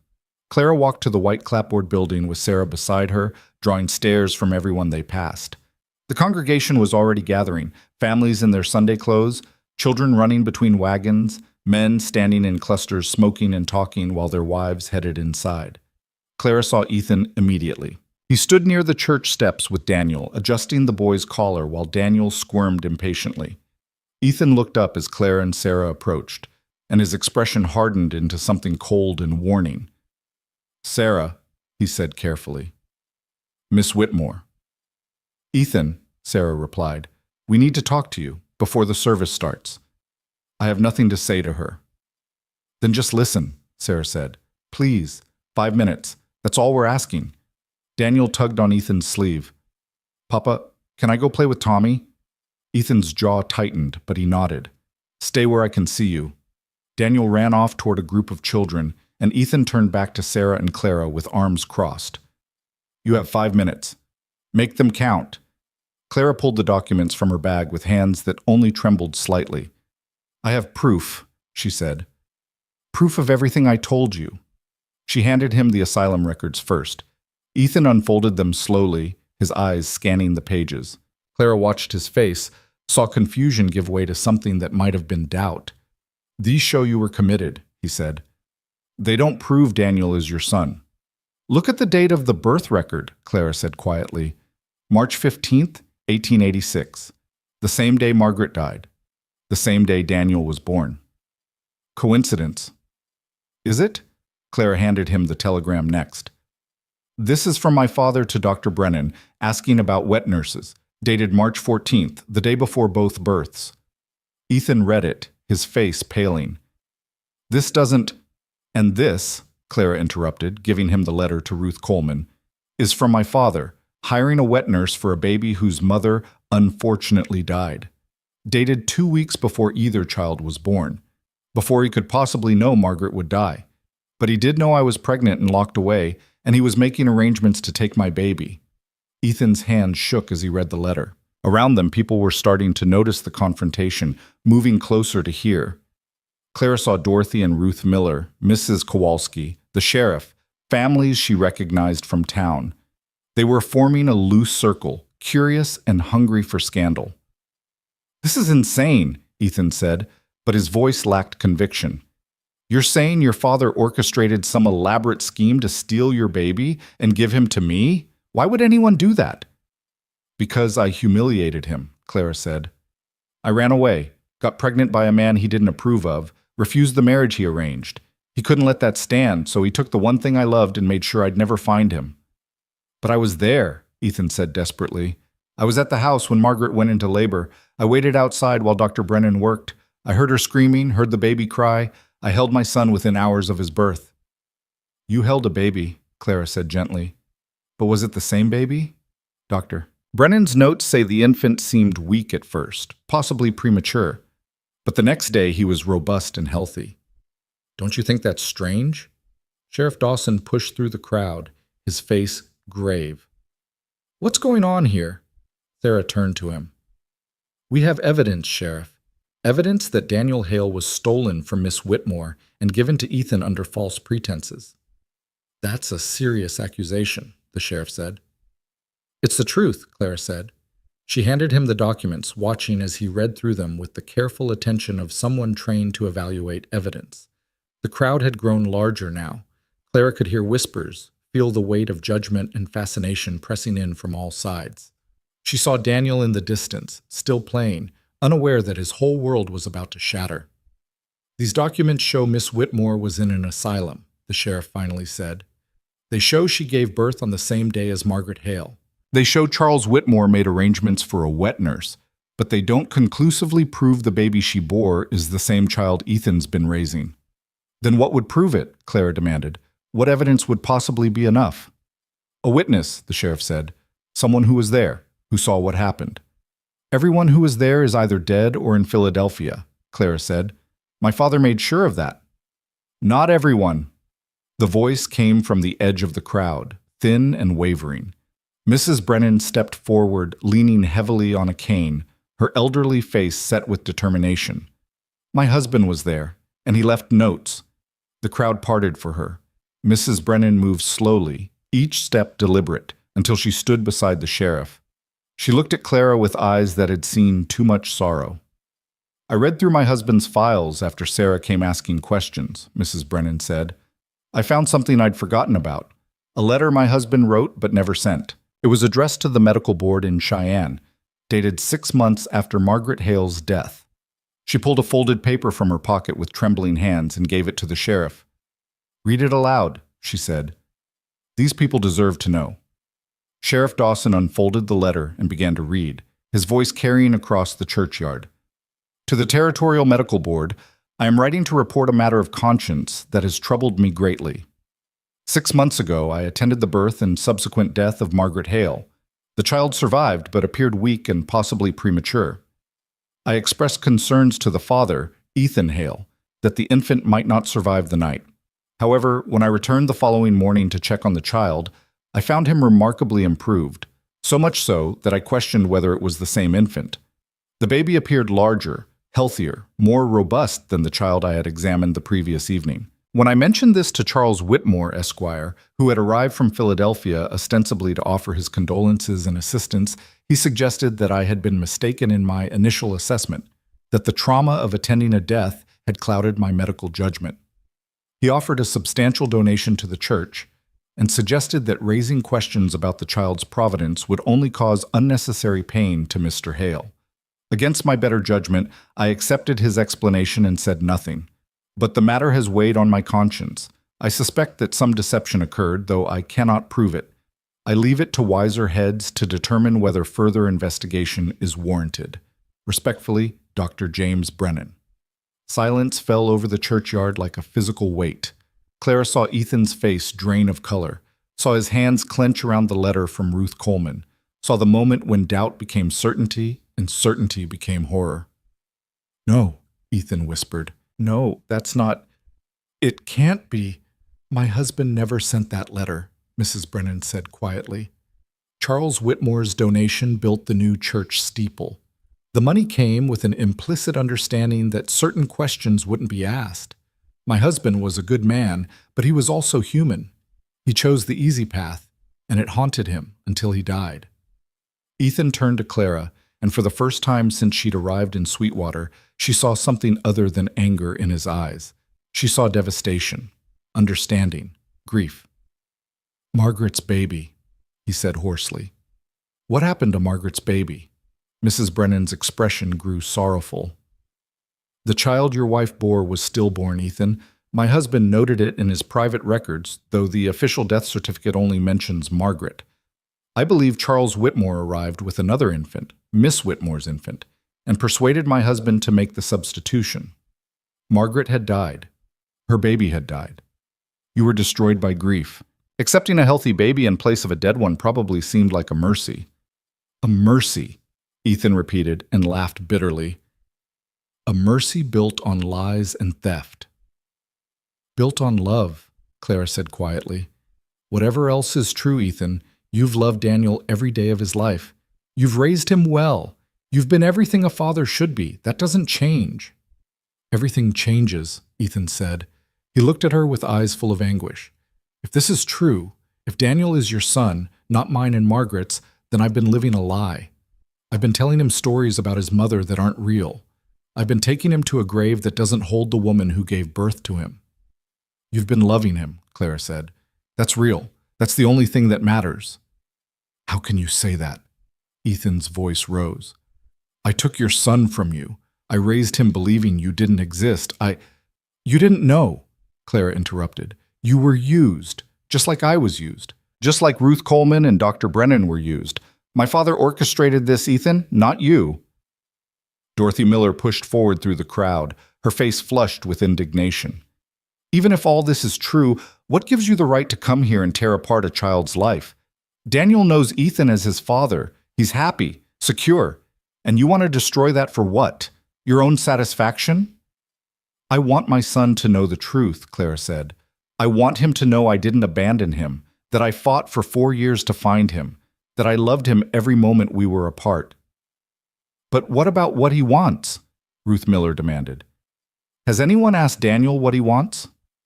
All eyes turned toward the group of children still playing near the church. Daniel had stopped running and was watching the adult gathering with wide, confused eyes. He must have sensed something was wrong, must have felt the tension crackling through the air. Ethan made a sound low in his throat and started toward his son. Clara moved to follow, but Sarah caught her arm. "Let him," Sarah whispered. "Let Ethan talk to him first." They watched as Ethan knelt beside Daniel, pulling the boy into his arms. They couldn't hear what was said, but they could see Daniel's face scrunch up with worry, could see him shake his head, could see Ethan holding him tighter. Then Daniel turned and looked directly at Clara. Even from a distance, even through the crowd, Clara felt the impact of that gaze. Daniel pulled away from Ethan and started walking toward her. Ethan called after him, but the boy kept coming, weaving between adults until he stood directly in front of Clara. "Are you really my mama?" he asked, his voice high and uncertain and breaking Clara's heart. Clara knelt so they were eye to eye. "Yes," she said simply. "I am." But Papa says my mama is in heaven. Your papa's mama is in heaven, Clara said carefully. A wonderful woman named Margaret who loved him very much. But the mama who gave birth to you, who held you when you were brand new, who never stopped looking for you, that's me. Daniel's gray eyes, so like her own, searched her face. I dream about you sometimes. In my dreams, you're crying and calling my name, but I can't find you. Tears spilled down Clara's cheeks. I know, sweetheart. I was calling for you. For so long, I was calling and calling. Did you find me now? Yes, Clara whispered. I found you. Daniel looked back at Ethan, who stood frozen several yards away, his face stricken. Then the boy looked at Clara again. Are you going to take me away? The question stabbed through Clara like a blade. She wanted to say yes, wanted to claim him and never let go. But she looked at Ethan's devastated face, thought about the love he'd poured into this child for 5 years, and knew what she had to do. No, she said, I'm not going to take you away. Your papa, Ethan, he's been your papa since you were born. He loves you more than anything in this world. I would never take you from him. Then why did you come? Because I needed you to know the truth. I needed you to know that I didn't leave you on purpose, that I've been looking for you every single day, that I love you, even though we've been apart. Daniel processed this with the serious concentration of a child trying to understand adult complexities. Can you stay? He finally asked. Here in Sweetwater? I don't know if people want me here. I want you here, Daniel said. Then, softer. Please? Clara looked up at Ethan. He stood with his arms hanging at his sides, his face a mask of conflicting emotions, anger, grief, fear, and something that might have been resignation. He walked over slowly and placed a hand on Daniel's shoulder. We need to talk, he said to Clara. Really talk, not in front of the whole town. Clara nodded, standing. The crowd had grown silent, watching this drama unfold like spectators at a play. Sheriff Dawson cleared his throat. I think everyone should go on into church, he said firmly. This is a private family matter, and it doesn't need an audience. There were murmurs of protest, but the sheriff's authority held. Slowly, reluctantly, people began moving toward the church. Dorothy and Ruth Miller shot Clara looks of pure venom as they passed. Mrs. Kowalski squeezed her shoulder briefly. Mrs. Brennan nodded with something that might have been approval or absolution. When the churchyard was empty except for Clara, Ethan, Daniel, Sarah, and the sheriff, Ethan finally spoke. I don't know what to do, he said simply. I don't know how to fix this. We can't fix it, Clara said. What's done is done. But we can decide what happens next. What do you want to happen? Clara looked at Daniel, at the boy who'd called her mama, who'd dreamed of her without knowing why. I want to be part of his life. I want him to know me. I want the chance to be his mother, even if it's not in the way I imagined. And what about me? Ethan asked. Do I just disappear? Pretend I didn't raise him from birth? No, Clara said firmly. You're his father. You've earned that title 1,000 times over. I'm not trying to replace you, Ethan. I'm trying to take my place beside you. Ethan laughed bitterly. How is that supposed to work? We're strangers, Clara. We had 5 days together 5 years ago. We don't know each other. Then we learn, Clara said. For Daniel's sake, we learn how to be what he needs. Sarah stepped forward. There's legal precedent for this kind of arrangement. Shared custody, supervised visits, gradual integration. It's not traditional, but nothing about this situation is traditional. The sheriff nodded. I'd be willing to mediate, make sure everything's done proper and legal. The boy's welfare comes first. Ethan looked down at Daniel, who was watching all of them with wide, worried eyes. What do you think, son? What do you want? Daniel's lower lip trembled. I want everyone to stop being sad. The simplicity of it broke something in the air. Ethan's face crumpled, and he pulled Daniel close. I know, buddy. I know. Clara moved closer, slowly, giving Ethan space to reject her if he needed to. But he didn't pull away. He just held Daniel and let Clara stand near them, creating the fragile beginning of something that might eventually become a family. We'll start small, Ethan finally said, his voice rough. Supervised visits, an hour at a time. Sarah can be there to make sure everything's appropriate. Thank you, Clara whispered. Don't thank me, Ethan said. I'm not doing this for you. I'm doing it for him, because he deserves to know his mother, even if it kills me to admit she's not the woman I thought she was. The church bells rang again, calling stragglers to service. Daniel wiggled free from Ethan's embrace and looked between the two adults who'd shaped his existence in such different ways. Can we all go to church together? He asked hopefully. Ethan and Clara looked at each other. The idea of sitting side by side, of presenting themselves as a united front when everything was still so raw and broken, seemed impossible. But Daniel was watching them with those gray eyes that belonged to both of them, and neither could bring themselves to say no. All right, Ethan said quietly. We'll go together. They walked into the church as the opening hymn began, Daniel between them holding both their hands. The congregation's heads turned as they entered, whispers spreading like wildfire. But Clara kept her spine straight and her chin up, following Ethan to a pew near the back. She sat with her son beside her, feeling the solid warmth of his small body, hearing his voice as he tried to follow the hymn. On Daniel's other side, Ethan sang with a voice cracked from emotion, one hand resting on the boy's shoulder in a gesture that spoke of protection and possession and fear. The Reverend's sermon was about forgiveness and truth, and Clara wondered if he'd chosen the topic deliberately or if fate had a sense of irony. She barely heard the words. She was too focused on Daniel, on the miracle of sitting beside him, on the terrifying knowledge that everything could still fall apart. When the service ended, people rushed toward them with questions and accusations and demands for explanation. But Sheriff Dawson stepped in, creating a barrier between the mob and the fragile truce that had been established. Give them space, he ordered. There'll be time for questions later. Right now they need privacy to figure this out. Ethan nodded gratefully and led Daniel out a side door, Clara and Sarah following. They stood in the shade of a cottonwood tree while Daniel ran in circles, burning off the nervous energy of too much adult drama. When do you want to start the visits? Clara asked quietly. Tomorrow, Ethan said. Monday afternoon. Sarah's house. 1 hour. I'll be there. Ethan turned to face her fully, and for the first time Clara saw something other than hostility in his expression. She saw exhaustion, confusion, and the tentative beginning of acceptance. I need you to understand something, he said. I loved Margaret. I grieved her. And even though I know now that Daniel isn't hers, that doesn't change what I felt, what I still feel. I know, Clara said. And I'm not asking you to forget her or stop loving her memory. She was real. Your love for her was real. None of that was a lie. But everything else was. Yes, Clara admitted. Everything else was. Ethan watched Daniel play, his expression unreadable. He's going to have questions about why this happened, who's to blame, why we can't just be a normal family. We'll answer them together, Claire said. Age-appropriate truth. Nothing we can't take back.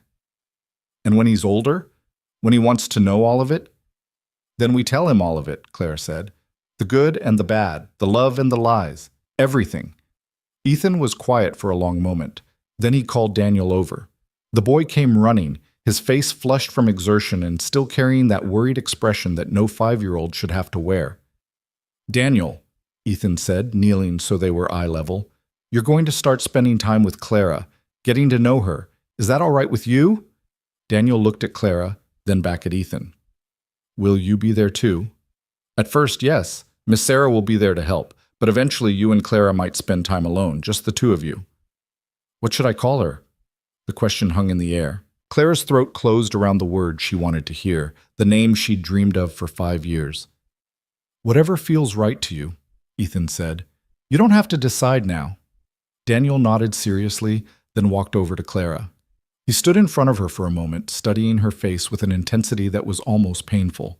Then he reached out and took her hand. I'll see you tomorrow, he said. It wasn't Mama. It wasn't love. It wasn't everything Clara had hoped for. But it was a beginning. Clara squeezed his hand gently. I'll see you tomorrow, Daniel. Ethan collected his son and walked toward their wagon, leaving Clara and Sarah standing beneath the cottonwood tree. The churchyard had mostly emptied, people going home to their Sunday dinners and their gossip, their normal lives that hadn't been turned inside out by impossible truths.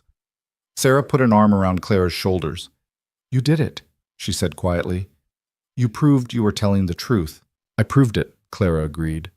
But now comes the hard part. Actually building a relationship with a child who doesn't know me. Earning Ethan's trust. Figuring out how to be a mother from the outside looking in. One day at a time, Sarah said. One visit at a time. You found him, Clara. That was the impossible part.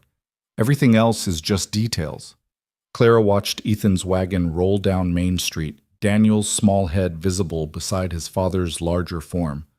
Her son was alive. Her son knew the truth. Her son had held her hand. It wasn't everything she'd dreamed of during those 4 years in the asylum, but it was real, and it was hers, and it was enough to build on. Tomorrow she would see Daniel again. Tomorrow she would take another step toward becoming part of his life. And somehow, impossibly, tomorrow would lead to the day after, and the day after that, until all those tomorrows added up to a life she'd fought for and earned and refused to surrender. Clara took a deep breath of Wyoming air, tasting dust and sage and possibility. The sun was high overhead, burning away the morning's drama, leaving only the stark truth and the uncertain future. She had found her son. Now she had to learn how to be his mother. Monday afternoon arrived with the kind of crystalline autumn clarity that made everything seem more real, more immediate. Clara stood outside Sarah's house at exactly 2 o'clock, her palms damp despite the cool air, her heart hammering against her ribs. Through the lace curtains she could see movement, Sarah setting out tea things, the purposeful bustle of preparation for something momentous disguised as ordinary. The door opened before Clara could knock.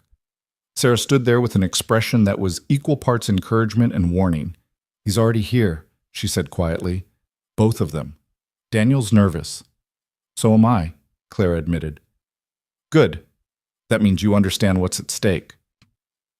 Sarah stepped aside, letting Clara enter the small, neat parlor. Ethan sat on the settee with Daniel pressed against his side, the boy's small hand clutching his father's shirt.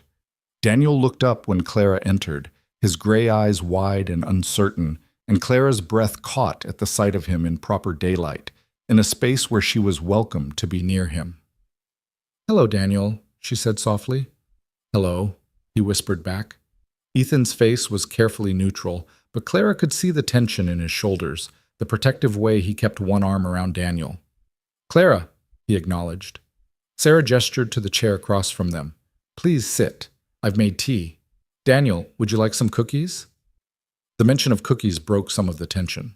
Daniel nodded eagerly, and Sarah brought over a plate of sugar cookies shaped like stars.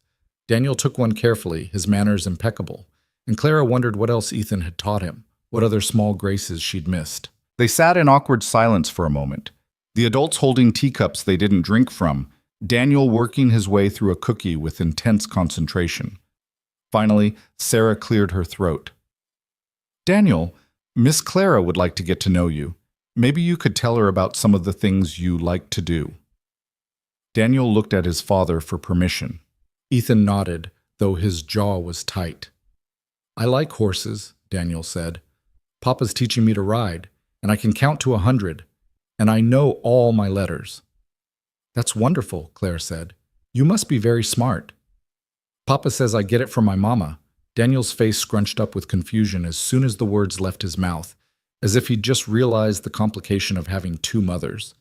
Ethan's expression darkened, but Clara spoke quickly. "Your papa's right, and he's smart too, which means you got lucky twice." Daniel seemed to accept this logic. "Do you know how to read?" "I do. I love reading. Do you?" "Papa reads to me every night. Right now we're reading about King Arthur and the knights." Clara's chest tightened with longing and loss. 5 years of bedtime stories she'd never hear, 5 years of goodnight kisses she'd never give. But she pushed the grief aside and focused on the present, on the small boy watching her with cautious curiosity. "I used to love those stories when I was your age," she said. "Do you have a favorite knight?" "Sir Lancelot, because he's brave, but he makes mistakes sometimes. Papa says making mistakes is how we learn to be better." Clara glanced at Ethan and saw a flicker of something, acknowledgement maybe, or the ghost of shared understanding. "Your papa's right about that too." The conversation grew easier after that. Daniel told her about the ranch, about his favorite horse, about the time he'd found a bird with a broken wing and Ethan had helped him nurse it back to health.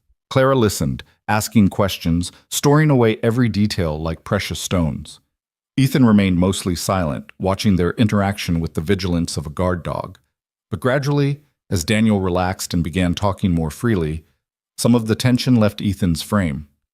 He even managed a small smile when Daniel told Clara about the time he'd accidentally let all the chickens out and it had taken hours to catch them. When Sarah's clock chimed 3, marking the end of their hour, Daniel's face fell. Already?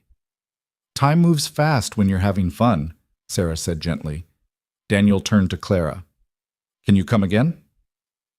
If your papa says it's all right. Daniel looked up at Ethan with pleading eyes. Can she, Papa? Please. Ethan's expression was complicated, pain and resignation, and something that might have been grudging approval. Yes, he said finally. She can come again. The visits became a pattern. Monday and Thursday afternoons, 1 hour each time, always at Sarah's house with her as witness and buffer. Clara learned that Daniel was afraid of thunderstorms but loved the first snowfall, that he had a gap-toothed smile that could light up a room, that he asked 1,000 questions about everything and listened to the answers with fierce concentration. She learned that Ethan was a better father than she could have hoped for, patient, loving, attentive to Daniel's needs and moods. She watched the way they moved together, the unconscious synchronization of 5 years spent as each other's whole world, and it broke her heart even as it filled her with gratitude. But she also saw the strain. Ethan barely spoke to her beyond basic courtesies. His smiles, when they appeared, never reached his eyes. He was going through the motions, honoring an agreement, but there was no warmth in it, no forgiveness. 3 weeks into the visits, Daniel asked the question Clara had been dreading. Why didn't you come find me sooner? They were sitting on Sarah's porch, watching leaves skitter across the yard. Ethan had stepped inside for more coffee, leaving them briefly alone. Clara took a careful breath. I tried, she said honestly. From the moment they took you from me, I tried to find you. But some very powerful people didn't want us to be together. They locked me away where I couldn't look for you. Why? Because they were afraid of what would happen if I told the truth about what they'd done. Daniel processed this with his characteristic seriousness. Were you scared? Yes, Clara admitted. I was very scared, but I never stopped thinking about you. Even when I didn't know where you were, even when I thought I might never find you, I loved you every single day. Papa says love is what you do, not what you say. Clara smiled despite the ache in her chest. Your papa's a wise man, and he's right. Love is showing up, taking care of someone, being there when they need you. That's what he's done for you your whole life. But you showed up too, Daniel said. Even though it was hard, even though people were mean to you. Sarah told me some of the ladies in town say bad things about you. Clara's hands tightened on her teacup. What do you think about that? Daniel shrugged. I think they don't know the whole story. Papa says you shouldn't judge people until you know what they've been through. Your papa says a lot of smart things. He's sad a lot now, though, Daniel said quietly. Since you came. He tries to hide it, but I can tell. He goes outside at night and just stands there looking at the stars. Guilt crashed over Clara like a wave. She'd been so focused on reclaiming her place in Daniel's life that she hadn't fully considered the cost to Ethan, the man who'd loved a ghost, raised a son on foundations of lies he'd never questioned, and now had to reconcile the life he'd built with the truth that demolished it. When Ethan returned to the porch, Clara stood. Could we talk? Just the two of us? Ethan's expression grew guarded, but he nodded. He asked Sarah to watch Daniel, and then he and Clara walked toward the edge of Sarah's property, where a fence marked the boundary between town and open prairie. They stood in silence for a moment, watching the wind move through the grass. Finally, Clara spoke. I'm sorry, she said, for all of this. For the disruption, the pain, the way your life has been turned upside down. If I could have found another way... There was no other way, Ethan interrupted. I understand that now, but understanding doesn't make it easier. Daniel says you're sad. Ethan's jaw tightened. Daniel's too perceptive for his own good. He gets that from you too. Clara turned to face him. I know this is hard. I know you loved Margaret, that you built a life around her memory, and I'm not trying to erase that or diminish what you felt. But Ethan, you're still Daniel's father. Nothing changes that." "Everything changes that," Ethan said harshly. "He's not mine, Clara. Not biologically. Not in any way that actually matters." "How can you say that? You've been his father since birth. You've raised him, loved him, shaped who he is. Biology doesn't erase 5 years of devotion." "But it changes the story," Ethan said. "Every time I look at him now, I see you. I see the 5 days we spent together before everything fell apart.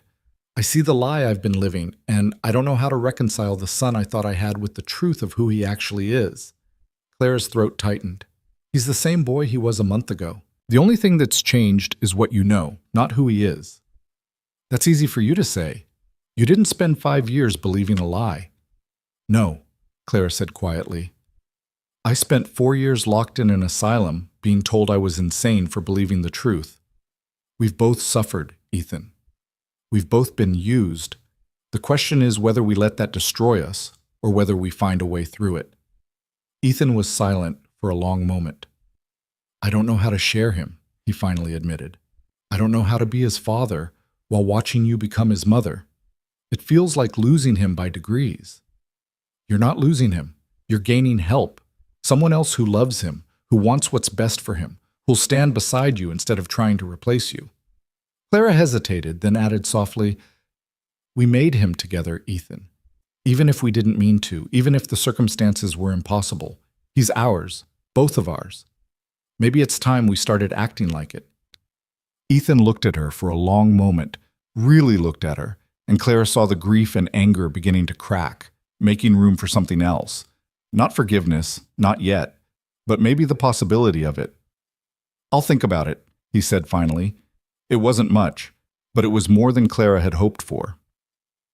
The following Thursday, Ethan arrived at Sarah's house with Daniel and a proposition. "There's a winter festival in town Saturday. Games, food, music. Daniel wants to go, and I thought—" He paused, clearly uncomfortable. "I thought maybe we could all go, together." Clara's heart leaped. "You mean that?" "I mean, we'll try it. See how it goes. No promises beyond Saturday." "I'll take it," Clara said. Saturday dawned cold and bright, the first real taste of winter sharp in the air. Clara dressed carefully, braiding her hair and wearing her best shawl, knowing that appearing in public with Ethan and Daniel would invite scrutiny and gossip. But when she met them on Main Street, Daniel's face lit up with such uncomplicated joy that she knew it was worth whatever whispers would follow. The festival was exactly what a small-town celebration should be. Apple bobbing for the children, pie contests for the adults, a fiddler playing lively tunes while couples danced in the street. Daniel dragged them from booth to booth, his enthusiasm infectious, his laughter ringing out across the square. People stared. Clara felt their eyes, heard the whispers that followed in their wake. But Ethan stayed close, a solid presence at her side, and his willingness to be seen with her was its own kind of declaration. At the ring toss booth, Daniel begged Ethan to try for the large stuffed bear. Ethan paid his nickel and proceeded to miss spectacularly on all 3 throws. Daniel's face fell with disappointment, and before Clara could think better of it, she stepped forward. "May I try?" Ethan looked surprised but handed over another nickel. Clara took the rings, remembering carnival games from her childhood, and sent the first one sailing perfectly onto the farthest peg. The second and third followed, and suddenly the booth operator was handing her the enormous bear. She knelt and presented it to Daniel with a small bow. "For you, Sir Knight." Daniel's squeal of delight drew smiles from the crowd. He hugged the bear, then impulsively threw his arms around Clara's neck. "Thank you, Mama." The word hung in the air like a prayer answered. Clara's vision blurred with tears as she held him, feeling his small body pressed against hers, hearing the name she dreamed of for 5 years, finally spoken with joy instead of confusion. When she looked up, Ethan was watching them with an expression she couldn't quite read, but there was something softer in his eyes, something that hadn't been there before. They spent the rest of the afternoon together, eating roasted chestnuts, watching the pie judging, listening to the fiddler. Daniel walked between them, sometimes holding Clara's hand, sometimes Ethan's, sometimes linking them both together like a bridge. As the sun began to set and lanterns were lit throughout the square, the fiddler struck up a waltz. Couples moved into the street, swaying together in the gathering darkness. Daniel tugged on Ethan's sleeve. "Dance with her, Papa," he said, pointing at Clara. Ethan's eyes widened. "Daniel, I don't think—" "Please? Just one dance?" Clara started to demur, to save Ethan from the awkwardness, but he surprised her by holding out his hand. "One dance," he said quietly. She took his hand and let him lead her into the circle of dancers. His other hand settled at her waist, careful and proper, and they began to move together. It was the first time they'd touched since that night 5 years ago, and Clara was acutely aware of his warmth, his strength, the way their bodies remembered how to move together, even though their hearts were still learning. "Thank you for today," Clara said softly, "for giving this a chance."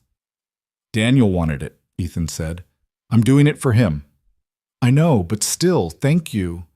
They danced in silence for a moment, the music washing over them, the other couples spinning past. Then Ethan spoke again. "He called you Mama." "I heard." "Did you ask him to?" "No, I would never—" "I know," Ethan interrupted. "I know you wouldn't. But Clara, when he says that, when he calls you Mama, it makes Margaret feel further away, like she's being erased." Clara's chest tightened. "She's not being erased. She was real and important and part of your life. But Ethan, she wasn't Daniel's mother. I was. I am. And as much as I respect what you felt for her, Daniel deserves to have a living mother, not just a memory of someone else's." Ethan's grip on her hand tightened. "I know. I do know that. It's just—" His voice cracked slightly. "It's hard to let go of the story I told myself. The story where Margaret and I built something beautiful together, where Daniel was our legacy. Now I have to tell a different story, and I don't know how." "Then we write it together," Clara said. "A story where two people who barely knew each other created something precious, where tragedy and lies tried to destroy what should have been, but love found a way through anyway. Where a child gets to have both parents, not because it's simple or easy, but because it's right."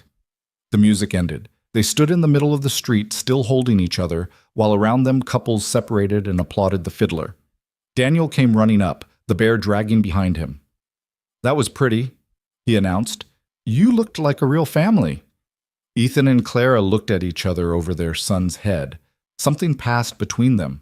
Not romance, not the spark of what they'd briefly shared 5 years ago, but something different. Understanding, maybe, or the beginning of partnership. "We are a family," Ethan said slowly. "Maybe not the kind people expect, but a family nonetheless." The weeks that followed brought their own challenges.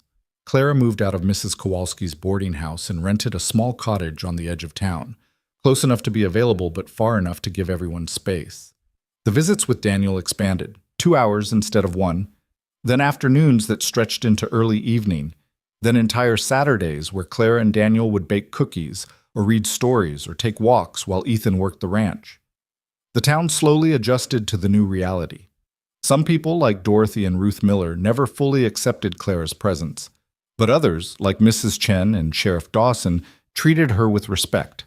Mrs. Kowalski even admitted, in her gruff way, that Clara had shown more backbone than most women would have managed. Sarah remained Clara's steadfast friend and advocate, the one who'd taken the greatest risk to help uncover the truth. Without her, Clara knew none of this would have been possible, but the most surprising development came from Ethan. As the holidays approached, he began inviting Clara to the ranch, first for brief visits, then for Sunday dinners, then for ordinary evenings where they'd sit by the fire while Daniel played. They talked, slowly and carefully, about everything that had happened.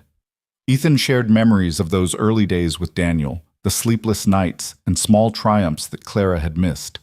Clara told him about the asylum, about the darkness she'd survived, about the hope that had kept her alive. They were building something neither had planned for, not romance, but respect, trust, the foundation of co-parenting and shared purpose. One evening in December, after Daniel had gone to bed, Ethan and Clara sat on the porch watching snow fall across the prairie. The silence between them was comfortable now, no longer weighted with anger or grief. "I got a letter from Philadelphia," Clara said quietly. From a lawyer. My father died 3 weeks ago. Ethan looked at her sharply. How do you feel about that? Clara considered the question. Relieved, mostly. He can't hurt me anymore. Can't try to take Daniel away or claim I'm insane. It's over. Does that mean you'll go back east? Claim your inheritance? There is no inheritance. He left everything to charity, specifically to ensure I'd get nothing. But I don't need his money. Clara looked at the snow, at the land that had become her home. Everything I want is here. Ethan was quiet for a moment. Daniel asked me yesterday if you were going to stay forever. What did you tell him? I told him that was up to you, but Clara... Ethan turned to face her. If you did want to stay permanently, there's something I've been thinking about. Clara's heart quickened. What? This arrangement we have, it works. Daniel's happy, thriving even. But it's also complicated. People talk. Wonder about the propriety of a single woman spending so much time with a widower and his son. And legally, you have no rights. If something happened to me, you'd have no claim to Daniel. What are you suggesting? Ethan took a deep breath. I'm suggesting we make it legal, not a love match. Neither of us is pretending that's what this is, but a partnership. A marriage of convenience that gives you legal rights to Daniel and gives him the security of having both parents under one roof. Clara's breath caught. Ethan, you don't have to... I'm not doing it out of obligation, Ethan interrupted. I'm doing it because it makes sense. Because I've watched you with Daniel these past months, seen how much you love him, how hard you've worked to earn a place in his life. You're a good mother, Clara. And more than that, you're someone I've come to respect. Someone I could see building a life with, even if it's not the life either of us imagined. Tears blurred Clara's vision. Are you sure? Because once we do this, there's no going back. We'd be tied together for as long as Daniel needs us. I'm sure, Ethan said. Daniel needs both of us. And maybe we need each other too. Not in the way songs and stories talk about, but in the way real people do. Someone to share the burden, to make decisions with, to not be alone. Clara thought about the cottage that had never quite felt like home, about the loneliness of being Daniel's mother, but not being able to tuck him in at night, about the future stretching ahead with visits and schedules instead of family. Then she thought about what Ethan was offering, not romance, but something possibly more valuable. Partnership. Permanence. Home. Yes, she said. Yes, I'll marry you. They were married in January, in a quiet ceremony with only Sarah, Sheriff Dawson, and Daniel as witnesses. Daniel was thrilled, though he understood it in the simple terms of a 5-year-old. Mama was moving in, they'd all be together, everything would be better. Clara moved to the ranch on a cold, clear morning, her few possessions fitting in a single wagon. Ethan had prepared a room for her, not his room, they'd agreed, but a space of her own until and unless they decided otherwise. It was enough. The first months were an adjustment, learning to live together, to navigate the domestic intimacy of shared meals and morning routines, to parent together instead of in shifts. They argued sometimes about discipline or schedules or the 100 small decisions that came with raising a child, but they also learned to compromise, to listen, to value each other's perspective. And slowly, something unexpected began to grow. Not the wild passion of their 5 days in Cheyenne, but something steadier. Affection. Care. The kind of love that came from choosing someone every day, from building a life together piece by piece. One night in early spring, Clara woke to find her bed empty and the house quiet. She rose and found Ethan standing on the porch, looking at the stars the way Daniel had described months ago. Can't sleep? She asked, joining him. Just thinking, Ethan said, about how strange life is. How the worst thing that ever happened to me, losing Margaret, being lied to about Daniel, led to something I never expected. What's that? He looked at her, and in the starlight, his expression was soft and open. You. This.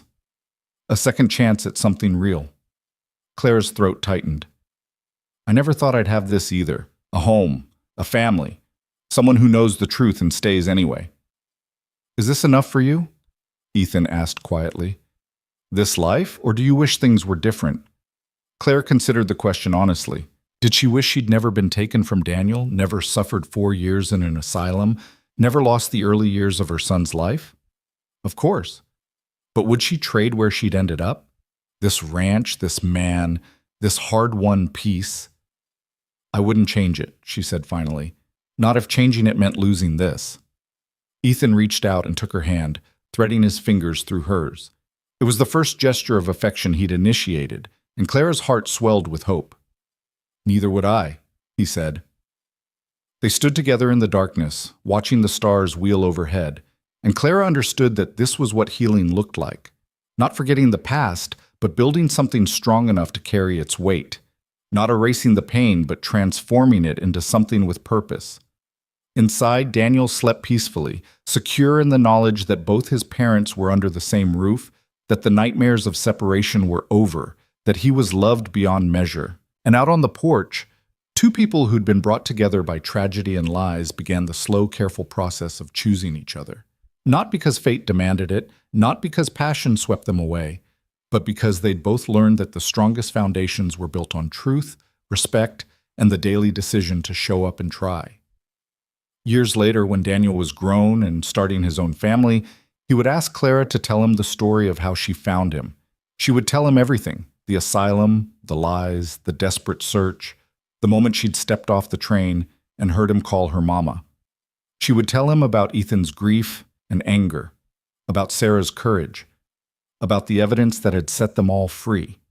But she would also tell him about what came after, about choosing to build instead of destroy, about learning that family wasn't just biology or romance, but commitment and work and grace. And Daniel would understand because he'd grown up watching his parents turn a broken beginning into something whole. He'd seen them argue and compromise and choose each other every single day. He'd learned that love wasn't always simple or easy, but it was always worth fighting for. Clara never forgot what she'd lost. Those stolen years, that suffering, the price paid for her father's cruelty. But she also never let it define her. She'd come to Sweetwater with nothing but a letter and a dream. She'd stayed through rejection and suspicion and pain. And in the end, she'd found everything she'd been searching for. Not rescue, not vindication, not even justice, really. Just home, family, belonging. The things that mattered most, the things worth crossing mountains to find.